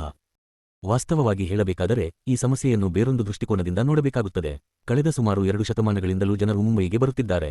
ಹೀಗಿದ್ದರೂ ಈ ಜನಪ್ರವಾಹವು ಈ ನಗರದಲ್ಲಿನ ಮರಾಠಿ ಜನಸಂಖ್ಯೆಯನ್ನು 48ಕ್ಕಿಂತ ಕೆಳಗೆ ಇಳಿಸಿಲ್ಲ. 2 ಶತಮಾನಗಳ ಆನಂತರವೂ ಈ ನಗರದ ಜನಸಂಖ್ಯೆಯ ಸಂಯೋಜನೆಯಲ್ಲಿ ಮರಾಠಿತನವೇ ಆಧಾರ ಶಿಲೆಯಂತಿದೆ. ನೋಡಿ ಅನುಬಂಧ 3 ಗುಜರಾತಿಗಳು ವಲಸೆ ಬಂದ ಜನ. ಮುಂಬಯಿಯನ್ನು ಮಹಾರಾಷ್ಟ್ರದ ಭಾಗವಾಗಿ ಉಳಿಸಲು ಒತ್ತಾಯಿಸಬಲ್ಲ ಇನ್ನೂ ಇತರ ವಾದಗಳು ಕೂಡ ಇವೆ. ಭಾರತದಲ್ಲಿ ಕೇವಲ ಮುಂಬಯಿಯು ಮಾತ್ರ ಸಂಕೀರ್ಣ ನಗರವಲ್ಲ. ಕಲ್ಕತ್ತಾ ಮತ್ತು ಮದ್ರಾಸುಗಳು ಕೂಡ ಸಂಕೀರ್ಣ ನಗರಗಳು. ಕಲ್ಕತ್ತವು ಪಶ್ಚಿಮ ಬಂಗಾಳದ ಭಾಗವಾಗಿಯೂ ಮತ್ತು ಮದ್ರಾಸ್ ರಾಜ್ಯದ ಭಾಗವಾಗಿಯೂ ಇರುವುದಾದರೆ ಮುಂಬಯಿಯನ್ನು ಮಹಾರಾಷ್ಟ್ರದ ಭಾಗವನ್ನಾಗಿ ಮಾಡಲು ಆಕ್ಷೇಪಣೆ ಏನು? ಪ್ರತಿಯೊಬ್ಬ ಮಹಾರಾಷ್ಟ್ರೀಯನು ಕೇಳಿಯೇ ಕೇಳುವ ಪ್ರಶ್ನೆಯಿದು. ಈ ಪ್ರಶ್ನೆಗೆ ಯಾವ ಉತ್ತರವನ್ನು ನಾನು ಕಾಣುತ್ತಿಲ್ಲ. ಇತರರನ್ನು ಆಳಲು ಮಹಾರಾಷ್ಟ್ರೀಯರು ಅಸಮರ್ಥರು ಎಂಬುದಾಗಿ ಕಾಂಗ್ರೆಸ್ ವರಿಷ್ಠ ಮಂಡಳಿ ಯೋಚಿಸುತ್ತದೆ ಎಂಬ ಒಂದೇ ಉತ್ತರ ನನ್ನ ಮನಸ್ಸಿಗೆ ಬರುತ್ತದೆ. ಇದು ಮಹಾರಾಷ್ಟ್ರೀಯತನಕ್ಕೆ ಕಳಂಕ ತರುವಂತಹ ವಿಷಯವಾದ್ದರಿಂದ ಮಹಾರಾಷ್ಟ್ರೀಯ ಇದನ್ನು ಸಹಿಸುವುದಿಲ್ಲ. ಮಹಾರಾಷ್ಟ್ರೀಯರಲ್ಲದವರ ಬಂಡವಾಳದಿಂದ ಮುಂಬಯಿಯನ್ನು ನಿರ್ಮಿಸಲಾಗಿದೆ ಎಂದು ಹೇಳುತ್ತಾರೆ. ಹಾಗೂ ಇರಬಹುದು. ಆದರೆ ಮದ್ರಾಸನ್ನು ಮದ್ರಾಸಿಗರ ಬಂಡವಾಳದಿಂದಲೇ ನಿರ್ಮಿಸಲಾಗಿದೆಯೇ? ಕಲ್ಕತ್ತವನ್ನು ಬಂಗಾಳಿಯರ ಬಂಡವಾಳದಿಂದಲೇ ನಿರ್ಮಿಸಲಾಗಿದೆಯೇ? ಯುರೋಪಿಯನ್ನರ ಬಂಡವಾಳವಿಲ್ಲದಿದ್ದರೆ ಮದ್ರಾಸ್ ಮತ್ತು ಕಲ್ಕತ್ತಗಳು ಹಳ್ಳಿಗಳಾಗಿ ಉಳಿದಿರುತ್ತಿದ್ದ ಸಾಧ್ಯತೆಯೂ ಹೆಚ್ಚು. ಮುಂಬಯಿಯನ್ನು ಮಹಾರಾಷ್ಟ್ರೀಯರು ತಮಗಾಗಿ ಕೇಳಿದಾಗ ಅದರ ವಿರುದ್ಧ ಈ ಮೇಲಿನ ಅಂಶವನ್ನು ಹೇರುವುದೇಕೆ? ಮುಂಬಯಿನ ಇಂದಿನ ಸ್ಥಿತಿಗೆ ಮಹಾರಾಷ್ಟ್ರೀಯರು ಕನಿಷ್ಠ ಪಕ್ಷ ತಮ್ಮ ಬೆವರನ್ನಾದರೂ ಸುರಿಸಿದ್ದಾರೆ. ಅವರ ಶ್ರಮವಿಲ್ಲದಿದ್ದರೆ ಈ ನಗರ ಇಂದಿನ ಪರಿಸ್ಥಿತಿಯಲ್ಲಿರುತ್ತಿರಲಿಲ್ಲ. ಮುಂಬಯಿಯ ಜೀವನದ ಎಳೆಗಳು ಮಹಾರಾಷ್ಟ್ರದಲ್ಲಿ ನೆಲೆಗೊಂಡಿವೆ ಎಂಬುದನ್ನು ಯಾವಾಗಲೂ ನೆನಪಿಡಬೇಕು. ಅದರ ವಿದ್ಯುಚ್ಛಕ್ತಿಯ ಜಲಮೂಲಗಳು ಮಹಾರಾಷ್ಟ್ರದಲ್ಲಿವೆ. ಮಹಾರಾಷ್ಟ್ರವು ಭಾಷಾವಾರು ಪ್ರಾಂತ್ಯಗಳು. ಮುಂಬಯಿಯನ್ನು ಯಾವ ಕ್ಷಣದಲ್ಲಿಯಾದರೂ ಮೆಹೆಂಜೋದಾರೋ ಅಂದರೆ ಶವಗಳ ನಗರವನ್ನಾಗಿ ಮಾಡಬಲ್ಲದು. ಮಹಾರಾಷ್ಟ್ರೀಯರು ತಮ್ಮ ವಿರುದ್ಧ ಭೇದ ನೀತಿಯನ್ನು ಸರಿಸುತ್ತಾರೆಂದು ಗುಜರಾತಿ ಜನರು ಭಯಭೀತರಾಗಿದ್ದಾರೆ. ಆದರೆ ನಮ್ಮ ಸಂವಿಧಾನದಲ್ಲಿ ವಿಭೇದ ನೀತಿಗೆ ಅವಕಾಶವಿಲ್ಲ. ಏಕೆಂದರೆ ಅದರಲ್ಲಿ ಮೂಲಭೂತ ಹಕ್ಕುಗಳು ಮತ್ತು ಪರಿಹಾರಗಳನ್ನು ಪಟ್ಟಿ ಮಾಡಲಾಗಿದೆ. ಹೈಕೋರ್ಟು ಮತ್ತು ಸುಪ್ರೀಂ ಕೋರ್ಟುಗಳು ರಿಟ್ ಮುಖಾಂತರ ಆ ನ್ಯಾಯಕ್ಕೆ ತಕ್ಷಣ ಪರಿಹಾರ ಒದಗಿಸಬಲ್ಲವು. ವಿಭೇದ ನೀತಿ ರೂಪದ ಪ್ರತಿಯೊಂದು ಅನ್ಯಾಯಕ್ಕೂ ರಾಜ್ಯಾಂಗ ರಚನೆಯಲ್ಲಿ ಪರಿಹಾರ ಒದಗಿಸಲಾಗಿದೆ. ಹೀಗಿರಲು ಗುಜರಾತಿಗಳು ಯಾವುದೇ ರೀತಿ ಭಯಪಡುವುದೇಕೆ? ಮುಂಬಯಿಯನ್ನು ಪ್ರತ್ಯೇಕ ನಗರ ರಾಜ್ಯವನ್ನಾಗಿ ಮಾಡುವುದರಿಂದ ಗುಜರಾತಿಗಳಿಗೆ ಏನು ಲಾಭವಾಗುತ್ತದೆ ಎಂಬುದನ್ನು ನಾವು ಈಗ ಪರಿಶೀಲಿಸೋಣ. ಮುಂಬಯಿ ರಾಜ್ಯದಲ್ಲಿ ಅವರ ಜನಸಂಖ್ಯೆ ಕೇವಲ 10%. ಮುಂಬಯಿ ರಾಜ್ಯದ ವಿಧಾನಸಭೆಯಲ್ಲಿ ಅವರು ಎಷ್ಟು ಸ್ಥಾನವನ್ನು ಪಡೆಯಬಲ್ಲರು? 10% ಕೂಡ ಸಾಧ್ಯವಿಲ್ಲ. 90% ಪ್ರತಿನಿಧಿಗಳ ವಿರುದ್ಧ ಕೇವಲ 10 ಮಂದಿ ಪ್ರತಿನಿಧಿಗಳು ತಮ್ಮ ಆಶ್ರಿತರನ್ನು ಅದು ಹೇಗೆ ಕಾಪಾಡಬಲ್ಲರು? ಮಹಾರಾಷ್ಟ್ರೀಯರು ಮತ್ತು ಗುಜರಾತಿಗಳ ನಡುವೆ ಪರಸ್ಪರ ವಿರೋಧ ಭಾವನೆಗಳು ಸೊನ್ನೆದು ಇಲ್ಲದಷ್ಟು ತೀವ್ರತರವಾಗಿ ಈಗ ಏರತೊಡಗುತ್ತವೆ ಎಂಬುದನ್ನು ನೆನಪಿಡಬೇಕು. ಮಹಾರಾಷ್ಟ್ರೀಯರು ಗುಜರಾತಿ ಉಮೇದುವಾರನಿಗೆ ಮತ ಕೊಡುವುದಿಲ್ಲ. ಅಂತೆಯೇ ಗುಜರಾತಿಯು ಮಹಾರಾಷ್ಟ್ರೀಯ ಉಮೇದುವಾರನಿಗೆ ಮತ ನೀಡುವುದಿಲ್ಲ. ತಮ್ಮ ಹಣದಿಂದ ಗುಜರಾತಿಗಳು ಮಹಾರಾಷ್ಟ್ರದ ನೆಲವನ್ನು ಕೃಷಿ ಮಾಡಲು ಇಲ್ಲಿಯವರೆಗೆ ಸಮರ್ಥರಾಗಿದ್ದರು. ಆದರೆ ಆತ್ಮಾಭಿಮಾನವು ಕೆರಳಿದಾಗ ಹಣವು ನೆರವಾಗಲಾರದು.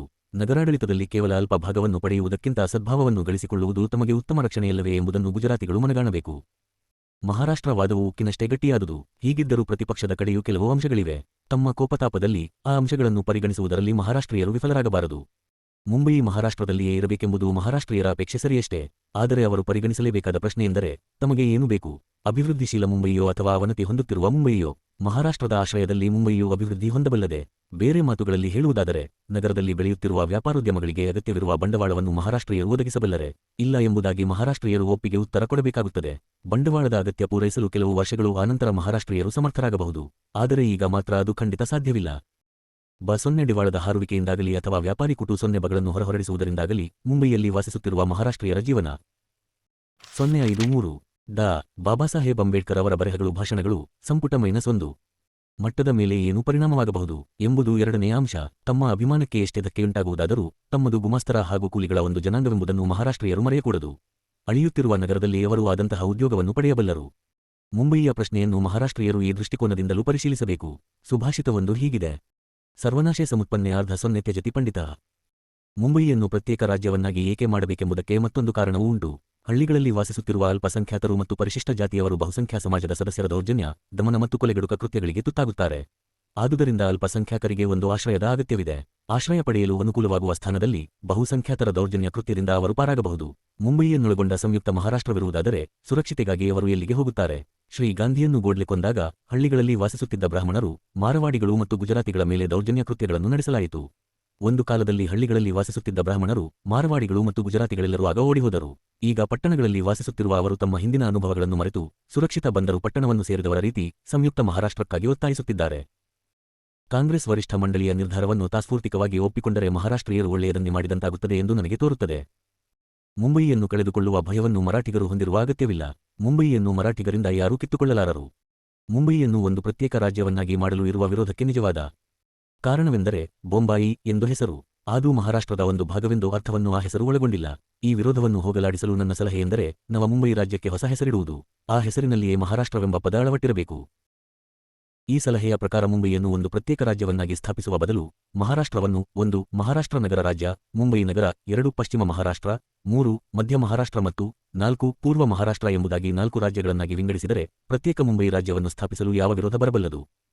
ಮುಂಬಯಿಯನ್ನು ಪ್ರತ್ಯೇಕಿಸುವುದು ಇದರಲ್ಲಿ ಅಡಕವಾಗಿದೆ. ನಗರದ ಹೆಸರಿನಲ್ಲಿ ಈ ರೀತಿ ಬದಲಾವಣೆ ಮಾಡುವುದರಿಂದ ಈ ಯೋಜನೆಯು ಮುಂಬಯಿಯನ್ನು ಮಹಾರಾಷ್ಟ್ರದಿಂದ ಪ್ರತ್ಯೇಕಿಸುತ್ತದೆ ಎಂಬ ಆಧಾರದ ಮೇಲೆ ಮುಂಬಯಿಯನ್ನು ಪ್ರತ್ಯೇಕ ನಗರ ರಾಜ್ಯವನ್ನಾಗಿ ಸ್ಥಾಪಿಸುವುದಕ್ಕೆ ಯಾವ ಭಾಷಾವಾರು ಪ್ರಾಂತ್ಯಗಳು ಮಹಾರಾಷ್ಟ್ರೀಯನು ವಿರೋಧಿಸುತ್ತಾನೆ ಎಂಬುದನ್ನು ನಾನು ತಿಳಿಯಲಿಚ್ಛಿಸುತ್ತೇನೆ. ಮುಂಬಯಿಯನ್ನು ಪ್ರತ್ಯೇಕ ರಾಜ್ಯವನ್ನಾಗಿ ಮಾಡಬೇಕೆಂದು ಹೇಳಿದಾಗ ಮಹಾರಾಷ್ಟ್ರವನ್ನು 4 ರಾಜ್ಯಗಳನ್ನಾಗಿ ಮಾಡಬೇಕೆಂದು ಹೇಳಿದಂತಾಗುತ್ತದೆ ಅಷ್ಟೇ. ಮಹಾರಾಷ್ಟ್ರವನ್ನು 2 ಅಥವಾ 3 ರಾಜ್ಯಗಳನ್ನಾಗಿ ವಿಂಗಡಿಸುವುದಕ್ಕೆ ವಿರೋಧವಿಲ್ಲದಿದ್ದಲ್ಲಿ ಅದನ್ನು 4 ರಾಜ್ಯಗಳಾಗಿ ವಿಂಗಡಿಸುವುದಕ್ಕೆ ಯಾವ ವಿರೋಧವಿರಬಲ್ಲದು? ನನಗೆ ಒಂದು ಕಾಣಿಸುತ್ತಿಲ್ಲ. ಭಾಷಾಸಾಮ್ಯದ ಕಾರಣಕ್ಕಾಗಿ ಕಲ್ಕತ್ತವನ್ನು ಬಂಗಾಳ ನಗರ ರಾಜ್ಯವೆಂದು ಮತ್ತು ಮದ್ರಾಸನ್ನು ತಮಿಳು ನಗರ ರಾಜ್ಯವೆಂದು ಕರೆಯಬಹುದೆಂದು ನನ್ನ ಸಲಹೆ.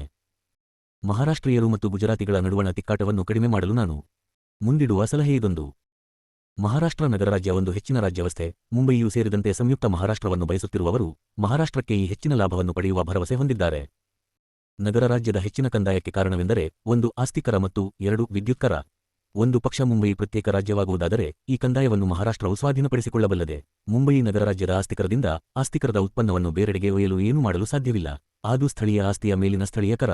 ಒಂದು ರಾಜ್ಯದಲ್ಲಿರುವ ಆಸ್ತಿಯ ಕರಭಾರದಿಂದ ಬರುವ ಉತ್ಪನ್ನ ಈ ರಾಜ್ಯದ ಸ್ವತ್ತು. ಆದರೆ ವಿದ್ಯುತ್ಕರಕ್ಕೆ ಸಂಬಂಧಿಸಿದ ಪರಿಸ್ಥಿತಿಯೇ ಬೇರೆ.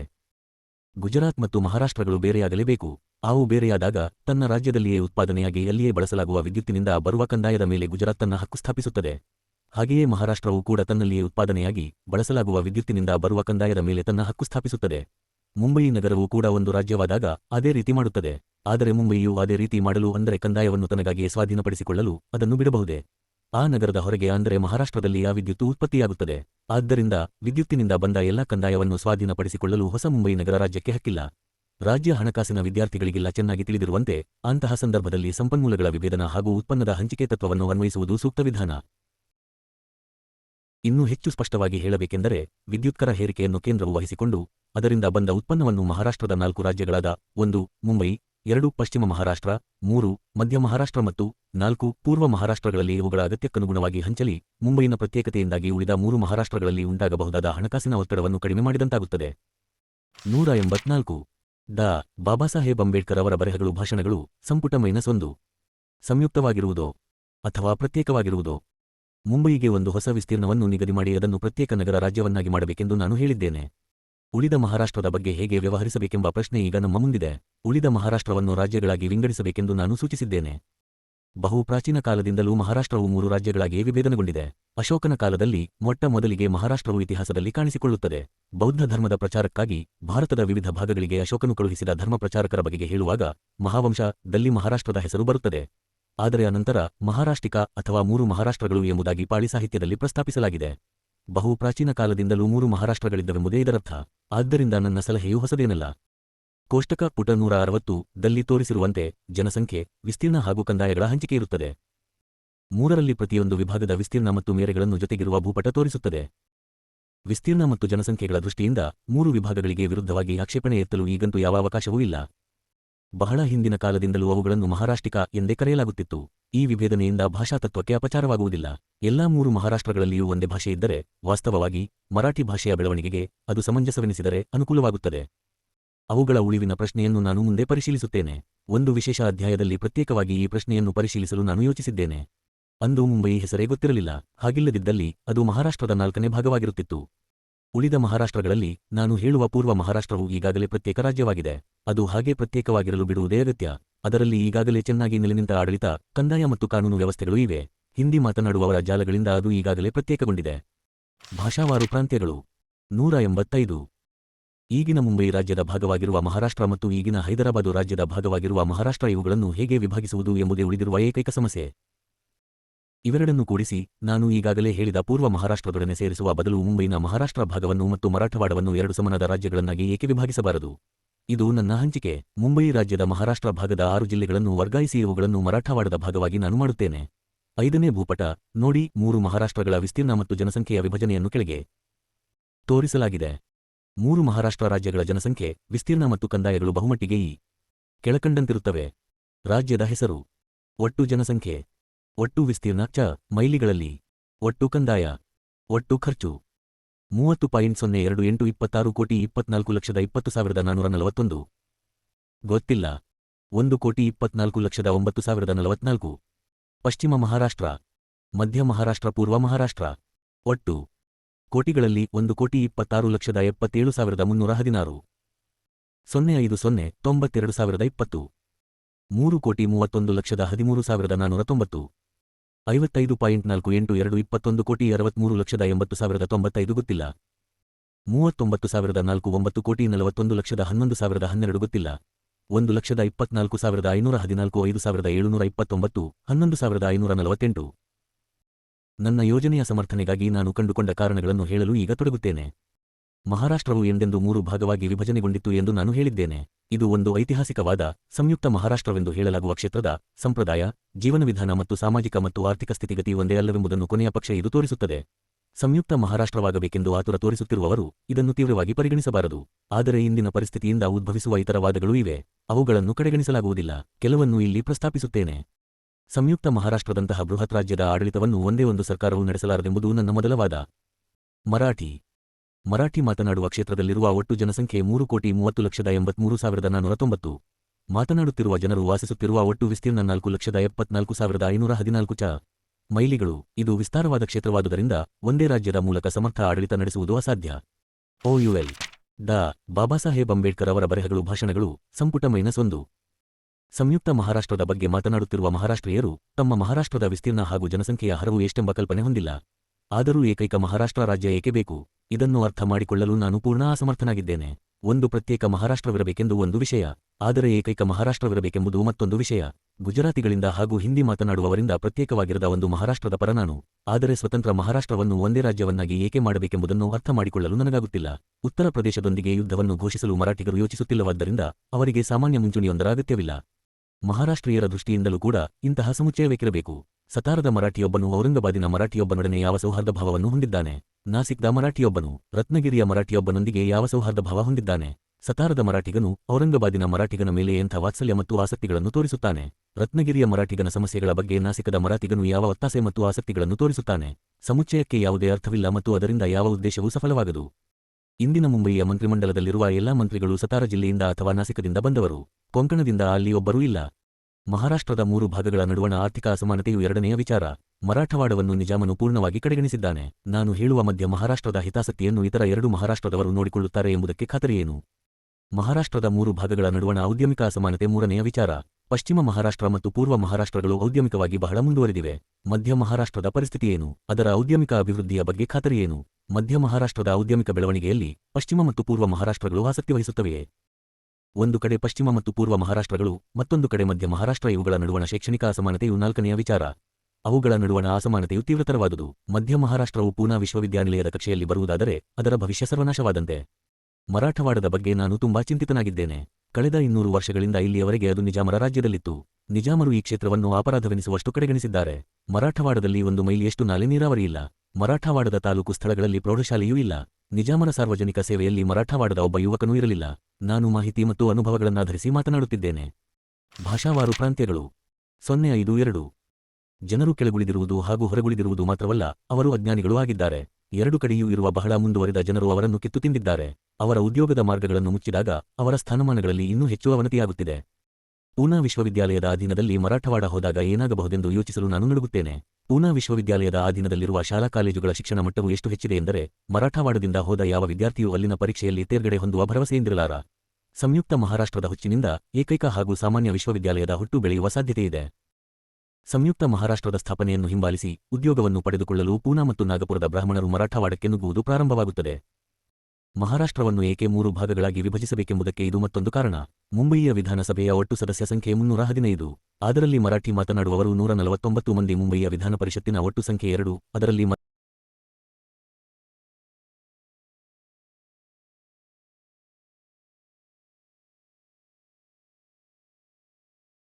ಮರಾಠಿ ಮಾತನಾಡುವವರು 34 ಮಂದಿ. ಹೀಗಿದ್ದ ಮೇಲೆ ಯಾರಾದರೂ ಮರಾಠಿ ಮಾತನಾಡುವ ವ್ಯಕ್ತಿ ಮುಂಬಯಿಯ ಮುಖ್ಯಮಂತ್ರಿಯಾಗಿರಬೇಕಾದದ್ದು ಸ್ವತಃ ಸಿದ್ಧ ಸಂಗತಿ. ಮುಖ್ಯಮಂತ್ರಿ ಪದವಿಗೆ ಶ್ರೀ ಹಿರೇ ಒಬ್ಬ ಉಮೇದುವಾರರಾಗಿ ನಿಂತರು. ಆದರೆ ಕಾಂಗ್ರೆಸ್ ವರಿಷ್ಠ ಮಂಡಳಿಯು ಅವರನ್ನು ಬಲಾತ್ಕಾರವಾಗಿ ಕೂರಿಸಿತು. ಹಿರೇ ಅವರನ್ನು ಕೂರಿಸಿದ್ದು ಮಾತ್ರವಲ್ಲದೆ ಮುಖ್ಯಮಂತ್ರಿ ಪದವಿಗೆ ಮೊರಾರ್ಜಿ ದೇಸಾಯಿ ಅವರ ಹೆಸರನ್ನು ಸೂಚಿಸುವಂತೆ ಅವರನ್ನು ಒತ್ತಾಯಿಸಲಾಯಿತು. ಒಬ್ಬ ಮರಾಠಿ ನೇತಾರನಿಗೆ ಎಂತಹ ಅಪಮಾನ! ಅಲ್ಲದೆ ಮರಾಠಿಗರ ರಾಜಕೀಯ ಬುದ್ಧಿಮತ್ತೆಗೆ ಕಾಂಗ್ರೆಸ್ ವರಿಷ್ಠ ಮಂಡಳಿಯು ಯಾವ ಬೆಲೆಯನ್ನು ಕೊಡುತ್ತದೆ? ಈ ಹಿಂದೆ ಹೇಳಲಾದ ವಿಷಯಗಳ ವಿಂಗಡಣೆಯಿಂದ ಮಹಾರಾಷ್ಟ್ರೀಯ ಮಂತ್ರಿಗಳ ಅದೇ ರೀತಿಯ ಅಸಾಮರ್ಥ್ಯವು ಸ್ಪಷ್ಟವಾಗುತ್ತದೆ. ಮಹಾರಾಷ್ಟ್ರೀಯರಿಗೆ ರಾಜಕೀಯ ಪ್ರತಿಭೆಯ ಕೊರತೆಯಿದೆ ಎಂಬುದು ಮೇಲ್ಕಂಡ ವಾಸ್ತವಾಂಶಗಳಿಂದ ಸ್ಪಷ್ಟವಾಗುತ್ತದೆ. ತಿಲಕ್ ಅಥವಾ ಗೋಖಲೆ ಅಥವಾ ರಾನಡೆಯವರಂತಹ ಉನ್ನತ ವ್ಯಕ್ತಿಯೊಬ್ಬನೂ ಇಲ್ಲ. ಇಂದು ಮರಾಠಿಗನು ಯಾವುದಕ್ಕೂ ಲೆಕ್ಕವಿಲ್ಲ. ಕಾಂಗ್ರೆಸ್ಸಿಗನಲ್ಲದ ಮಹಾರಾಷ್ಟ್ರೀಯನೂ ಕೂಡ ಲೆಕ್ಕಕ್ಕಿಲ್ಲ. ಆದ್ದರಿಂದ ರಾಜಕೀಯ ಜೀವನಕ್ಕೆ ಮಹಾರಾಷ್ಟ್ರೀಯರನ್ನು ತರಬೇತಿಗೊಳಿಸುವುದು ಅತ್ಯಂತ ಅಗತ್ಯ. ಜನಸಮುದಾಯಕ್ಕೆ ಅಧಿಕಾರ ವರ್ಗಾವಣೆಯಿಂದಾಗಿ ರಾಜಕೀಯ ತರಬೇತಿ ಅತ್ಯವಶ್ಯಕವೆನಿಸಿದೆ. ಮರಾಠರು ಎಂಬ ಪದವನ್ನು 2 ಅರ್ಥದಲ್ಲಿ ಬಳಸಲಾಗಿದೆ. ಒಂದು ಅರ್ಥದಲ್ಲಿ ಯಾರು ಮರಾಠಿಯನ್ನು ಮಾತನಾಡುತ್ತಾರೋ ಅವರೆಲ್ಲ ಮರಾಠಿಗರೆನಿಸುತ್ತಾರೆ. ಮತ್ತೊಂದು ಅರ್ಥದಲ್ಲಿ ಜಾತಿಯಿಂದ ಮರಾಠರೆನಿಸುತ್ತಾರೆ. ಇವರೆಲ್ಲರನ್ನೂ ಮರಾಠರೆನ್ನುತ್ತಾರೆ. ಆದರೆ ಮರಾಠಿ ಮಾತನಾಡುವುದರಿಂದ ಮರಾಠರೆನಿಸುವವರ ಹಾಗೂ ಜಾತಿಯಿಂದ ಮರಾಠರೆನಿಸುವವರ ನಡುವಣ ವ್ಯತ್ಯಾಸವನ್ನು ಗಮನಿಸುವಲ್ಲಿ ಅವರು ವಿಫಲರಾಗಿದ್ದಾರೆ. ಮಹಾರಾಷ್ಟ್ರವನ್ನು ಆಳಲಿರುವವರು ಭಾಷೆಯಿಂದ ಮರಾಠಿಗರಾಗಿರುವವರಲ್ಲ, ಜಾತಿಯಿಂದ. ಡಾ. ಬಾಬಾಸಾಹೇಬ್ ಅಂಬೇಡ್ಕರ್ ಅವರ ಬರೆಹಗಳು, ಭಾಷಣಗಳು, ಸಂಪುಟ -1. ಮರಾಠಿಗಳಾಗಿರುವವರು ಬ್ರಾಹ್ಮಣರ ಅಭಿಲಾಷೆಗಳನ್ನು ಎದುರಿನ ರಾಜಕೀಯವಾಗಿ ಮರಾಠಿಗರು ಅತ್ಯಂತ ಹಿಂದುಳಿದ ಸಮಾಜವೆಂಬುದನ್ನು ಈಗ ಅಲ್ಲಗಳೆಯಲಾಗುವುದಿಲ್ಲ. ಅವರಿಗೆ ರಾಜಕೀಯ ತರಬೇತಿ ಸಿಗಬೇಕಾದುದು ಅತ್ಯವಶ್ಯಕ. ಏಕೈಕ ಮಹಾರಾಷ್ಟ್ರವಿರುವುದಾದರೆ ಮುಖ್ಯಮಂತ್ರಿಯಾಗಲು ಒಬ್ಬ ಮರಾಠಿಗನಿಗೆ ಮತ್ತು ಮಂತ್ರಿಗಳಾಗಲು 5 ಅಥವಾ 6 ಮಂದಿಗೆ ತರಬೇತಿ ಕೊಡಬಹುದು. ಇದಕ್ಕೆ ಬದಲಾಗಿ 3 ಮಹಾರಾಷ್ಟ್ರ ರಾಜ್ಯಗಳಿದ್ದರೆ ಮುಖ್ಯಮಂತ್ರಿಗಳಾಗಲು 3 ಮರಾಠಿಗಳು, ಮಂತ್ರಿಗಳಾಗಲು 30 ಮರಾಠಿಗಳು ತರಬೇತಿ ಪಡೆಯಲು ಸಾಧ್ಯವಾಗುತ್ತದೆ. ನಮ್ಮ ಆಳರಸರಿಗೆ ಶಿಕ್ಷಣ ಕೊಡುವುದರಲ್ಲಿ ನೆರವಾಗುವುದರ ಮೂಲಕ ನಮಗೆ ನಾವೇ ನಿಜವಾಗಿ ಸೇವೆ ಮಾಡಿಕೊಳ್ಳಬಹುದು. ತಮ್ಮ ಶಕ್ತಿ ಸಾಮರ್ಥ್ಯಗಳನ್ನು ಬೆಳೆಸಿಕೊಳ್ಳಲು ಮತ್ತು ಅವುಗಳನ್ನು ಪ್ರಯೋಗಿಸಲು ಹೆಚ್ಚು ಕಾರ್ಯಕ್ಷೇತ್ರವನ್ನು ಒದಗಿಸುವುದೇ ಮರಾಠಿಗರಿಗೆ ಶಿಕ್ಷಣ ಕೊಡುವ ಏಕೈಕ ಮಾರ್ಗ. 3 ಮಹಾರಾಷ್ಟ್ರಗಳ ಸ್ಥಾಪನೆಯಿಂದ ಮಾತ್ರ ಇದು ಸಾಧ್ಯ. ಈ ಸಂದರ್ಭಕ್ಕೆ ಉಚಿತವೆನಿಸುವ ಒಂದು ಕಥೆಯಿದೆ. ಒಬ್ಬ ಚಿಕ್ಕ ಬಾಲಕಿಯ ತಂದೆಯು ಆಕೆಯನ್ನು ವಿಹಾರಕ್ಕಾಗಿ ಅರಣ್ಯಕ್ಕೆ ಕರೆದೊಯ್ದಿರುತ್ತಾನೆ. ದೊಡ್ಡ ಮರಗಳ ನಡುವೆ ಕುರುಚಲು ಗಿಡಗಳು ಇರುವುದನ್ನು ಆಕೆ ನೋಡುತ್ತಾಳೆ. ಅದೇ ಪರಿಸ್ಥಿತಿಯು ಎಲ್ಲಾ ಕಡೆಯೂ ಇರುವುದನ್ನು ಕಂಡು ದೊಡ್ಡ ಮರಗಳ ಕೆಳಗಿರುವ ಕುರುಚಲು ಗಿಡಗಳು ಏಕೆ ಬೆಳೆಯುವುದಿಲ್ಲವೆಂದು ಆಕೆಯು ತನ್ನ ತಂದೆಯನ್ನು ಕೇಳುತ್ತಾಳೆ. ಅಯ್ಯಯ್ಯೋ, ನನಗೆ ಗೊತ್ತಿಲ್ಲವೆಂದು ಅವನು ಹೇಳುತ್ತಾನೆ. ಆದಾಗ್ಯೂ ಆ ಪ್ರಶ್ನೆಯು ಮಹತ್ವಪೂರ್ಣವೆಂಬುದನ್ನು ಅವನು ಮನಗಾಣುತ್ತಾನೆ. ಆತನು ಒಂದು ಕಾಲೇಜಿನಲ್ಲಿ ಪ್ರಾಧ್ಯಾಪಕ. ಮಾರನೇ ದಿನ ಕಾಲೇಜಿನಲ್ಲಿ ತನ್ನ ಸಸ್ಯಶಾಸ್ತ್ರಜ್ಞ ಸಹೋದ್ಯೋಗಿಗೆ ಆ ಪ್ರಶ್ನೆಯನ್ನು ಕೇಳುತ್ತಾನೆ. ಏಕೆ? ಉತ್ತರ ಸರಳವಾದುದು. ದೊಡ್ಡ ಮರಗಳು ಸೂರ್ಯರಶ್ಮಿಯನ್ನೆಲ್ಲ ತಾವೇ ಬಳಸಿಕೊಳ್ಳುತ್ತವೆ. ಕುರುಚಲು ಗಿಡಗಳಿಗೆ ಏನೂ ಸಿಗುವುದಿಲ್ಲ, ಅದರಿಂದ ಅವು ಬೆಳೆಯುವುದಿಲ್ಲ ಎಂದು ಆ ಸಸ್ಯಶಾಸ್ತ್ರಜ್ಞನು ಹೇಳುತ್ತಾನೆ. ಈ ಕಥೆಯ ನೀತಿಯನ್ನು ಮರಾಠವಾಡದ ಜನರು ಎಂದೆಂದೂ ಮರೆಯಕೂಡದು. ಸಂಯುಕ್ತ ಮಹಾರಾಷ್ಟ್ರದ ಪರವಾಗಿರುವ ಏಕೈಕ ವಾದವೆಂದರೆ ಅದು ರಾಮಾಯಣದಲ್ಲಿ ಬಹಳ ವರ್ಷಗಳ ನಂತರ ರಾಮ ಮತ್ತು ಭರತ, ಈ ಇಬ್ಬರು ಸೋದರರ ಸಮಾಗಮನವಿದ್ದಂತೆ ಎಂಬುದು. ಇದು ಪರಿಗಣಿಸಬಹುದಾದ ನಿಕೃಷ್ಟವಾದ. ಪಶ್ಚಿಮ ಮಹಾರಾಷ್ಟ್ರವು ಭರವಸೆ ಕೊಡಬಹುದಾದ ಕೆಲವು ರಿಯಾಯಿತಿಗಳಿರುವ ರಾಜಕೀಯ ಒಪ್ಪಂದದಿಂದ ಸಂತೃಪ್ತರಾದ ಕೆಲವು ಮರಾಠಿಗರಿದ್ದಾರೆ. ಒಪ್ಪಂದಗಳು ಕಾಗದದ ಚೂರುಗಳಿದ್ದಂತೆ, ಅವುಗಳನ್ನು ಜಾರಿಗೆ ತರಲಾಗುವುದಿಲ್ಲ. ಯಾರೂ ಜಾರಿಗೆ ತರಲಾಗದ ರಾಜಕೀಯ ಒಪ್ಪಂದಗಳಿಗೆ ಬದಲಾಗಿ ನಮ್ಮ ಕೈಯಲ್ಲಿ ಅಧಿಕಾರವನ್ನು ಪಡೆದಿರುವುದು ಉತ್ತಮವಲ್ಲವೇ? ಮುಂಬಯಿ ಸರ್ಕಾರದಲ್ಲಿ ಮರಾಠಿಗರದು ಇಂತಹ ನಿಕೃಷ್ಟ ಹಾಗೂ ದುರ್ಬಲ ಕಾರ್ಯಪ್ರದರ್ಶನ ಅತ್ಯಂತ ಹೆಚ್ಚು ಮುಂದುವರಿದ ಹಾಗೂ ವಿದ್ಯಾವಂತರಾದ ಮರಾಠಿಗರದೇ ಇಂತಹ ಕಾರ್ಯಪ್ರದರ್ಶನವಾದರೆ ಮರಾಠವಾಡದ ಜನರಿಂದ ಏನು ತಾನೇ ನಿರೀಕ್ಷಿಸಲು ಸಾಧ್ಯ? ತನ್ನ ಸ್ಥಿತಿಯನ್ನು ಉತ್ತಮಪಡಿಸಿಕೊಳ್ಳಲು ಮರಾಠವಾಡದ ಅಥವಾ ಮಧ್ಯ ಮಹಾರಾಷ್ಟ್ರದ ಜನರು ತಮ್ಮ ಕೈಯಲ್ಲೇ ಅಧಿಕಾರವನ್ನು ಹೊಂದಿರಬೇಕೆಂದು ಆ ಜನರಿಗೆ ನಾನು ಸಲಹೆ ನೀಡುತ್ತಾನೆ. ಭಾಷಾವಾರು ಪ್ರಾಂತ್ಯಗಳು 189. ಕೈಬಿಟ್ಟ ಪ್ರದೇಶವನ್ನು ಮರಳಿ ಪಡೆಯುವುದು. ಮರಾಠಿ ಮಾತನಾಡುವ ಜನರನ್ನೆಲ್ಲ ಒಂದೇ ರಾಜ್ಯದಲ್ಲಿ ಕಟ್ಟಿಹಾಕಬೇಕು ಅಥವಾ ಅವರನ್ನು ಹೆಚ್ಚಿನ 2-3 ರಾಜ್ಯಗಳಲ್ಲಿ ವಿಂಗಡಿಸಬೇಕು. ಮುಂಬಯಿಯನ್ನು ಪ್ರತ್ಯೇಕ ಮಾಡಿದಾಗ ಉಳಿದ ಭಾಗವನ್ನು ಎಲ್ಲಿಗೆ ಸೇರಿಸಬೇಕೆಂಬುದೇ ನಮ್ಮ ಮುಂದಿನ ಪ್ರಶ್ನೆ. ಉಳಿದುದರಲ್ಲಿ 2 ಭಾಗಗಳಿವೆ. 1 ಗುಜರಾತ್, 2 ಮಹಾರಾಷ್ಟ್ರ. ಮಹಾರಾಷ್ಟ್ರದ ಬಗ್ಗೆ ನನ್ನ ಕಳಕಳಿ. ಭಾಷಾವಾರು ಪ್ರಾಂತಗಳ ರಚನೆಯಲ್ಲಿ ಮರಾಠಿ ಮಾತನಾಡುವ ಪ್ರದೇಶಗಳಿಗೆ ಮರಾಠಿ ಮಾತನಾಡುವ ಪ್ರದೇಶಗಳನ್ನು ಆಯೋಗವು ಕೊಟ್ಟಿದೆ. ಆ ರೀತಿ ಕೈಬಿಡಲಾದ ಪ್ರದೇಶಗಳು ಈ ಕೆಳಗಿನಂತಿವೆ. 1 ಬೆಳಗಾವಿ ನಗರವು ಸೇರಿದಂತೆ ಬೆಳಗಾವಿ ತಾಲೂಕು. 2 ಖಾನಾಪುರ ತಾಲೂಕು. 3 ನಿಪ್ಪಾಣಿಯು ಸೇರಿದಂತೆ ಚಿಕ್ಕೋಡಿ ತಾಲೂಕು. 4 ಸೂಪಾ ತಾಲೂಕು. 5 ಕಾರವಾರ ತಾಲೂಕು. 6 ಬೀದರಿನಲ್ಲಿರುವ ನಿಲಿಂಗ ತಾಲೂಕು. 7 ಬೀದರಿನಲ್ಲಿರುವ ಅಹಮ್ಮದಪುರ ತಾಲೂಕು. 8 ಬೀದರಿನಲ್ಲಿರುವ ಉದ್ದೀರ್ ತಾಲೂಕು. 9 ಆದಿಲಾಬಾದಿನಲ್ಲಿರುವ ರಾಜಗಿರಿ ತಾಲೂಕು. 10 ಪಕ್ಕದಲ್ಲಿರುವ ಹಿಂದಿ ಮಾತನಾಡುವ ಪ್ರದೇಶಕ್ಕೆ ಕೊಡಲಾಗಿರುವ ವಿದರ್ಭದ ಕೆಲವು ಭಾಗಗಳು. ಮಹಾರಾಷ್ಟ್ರದಿಂದ ಪ್ರತ್ಯೇಕಿಸಲಾಗಿರುವ ಮರಾಠಿಗರ ಜನಸಂಖ್ಯೆ 13,89,648 ಆಗುತ್ತದೆ. ಸಮ್ಮಿಶ್ರ ಮುಂಬಯಿ ರಾಜ್ಯವನ್ನು ಉಳಿಸಿಕೊಳ್ಳುವಲ್ಲಿ ಆಯೋಗವು 2 ಬಹುಮುಖ್ಯ ಉದ್ದೇಶಗಳನ್ನು ಈಡೇರಿಸಿಕೊಳ್ಳಬೇಕಾಯಿತು. ಮುಂಬಯಿಯು ಮರಾಠಿಗರ ಕೈ ಸೇರದಂತೆ ನೋಡಿಕೊಳ್ಳುವುದು ಒಂದು ಉದ್ದೇಶ. ಸಮ್ಮಿಶ್ರ ರಾಜ್ಯವೊಂದನ್ನು ರಚಿಸುವ ಮೂಲಕ ಆಯೋಗವು ಈ ಉದ್ದೇಶವನ್ನು ಸಾಧಿಸಿತು. ಮರಾಠಿಗರು ಮತ್ತು ಗುಜರಾತಿಗಳ ನಡುವೆ ಸಮಾನತೆಯನ್ನು ಉಂಟುಮಾಡುವುದು ಅವರು ಮಾಡಬೇಕಾಗಿದ್ದ 2ನೇ ಕೆಲಸ. ಆಯೋಗವು ಯೋಚಿಸಿದಂತೆ ಮುಂಬಯಿ ರಾಜ್ಯದ ಮುಂದಿನ ವಿಧಾನಸಭೆಯಲ್ಲಿ ಇವರಿಬ್ಬರ ನಡುವಣ ಸಮಾನತೆಯ ಅಗತ್ಯ ಅತ್ಯಂತ ತುರ್ತು ವಿಷಯಗಳು ಯಾರನ್ನು ಅವಲಂಬಿಸಿದ್ದರೋ ಆ ಕರ್ನಾಟಕದ ಸದಸ್ಯರು ನವಕರ್ನಾಟಕ ರಾಜ್ಯದಲ್ಲಿ ಕಾಣೆಯಾದರು.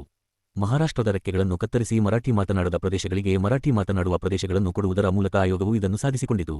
ಈ ರೀತಿಯ ರಾಜಕೀಯ ವಿಧ್ವಂಸಕ ಕೃತ್ಯಕ್ಕೆ ಮತ್ತಾವ ಕಾರಣವೂ ಇದ್ದಂತಿಲ್ಲ. 190 ಡಾ.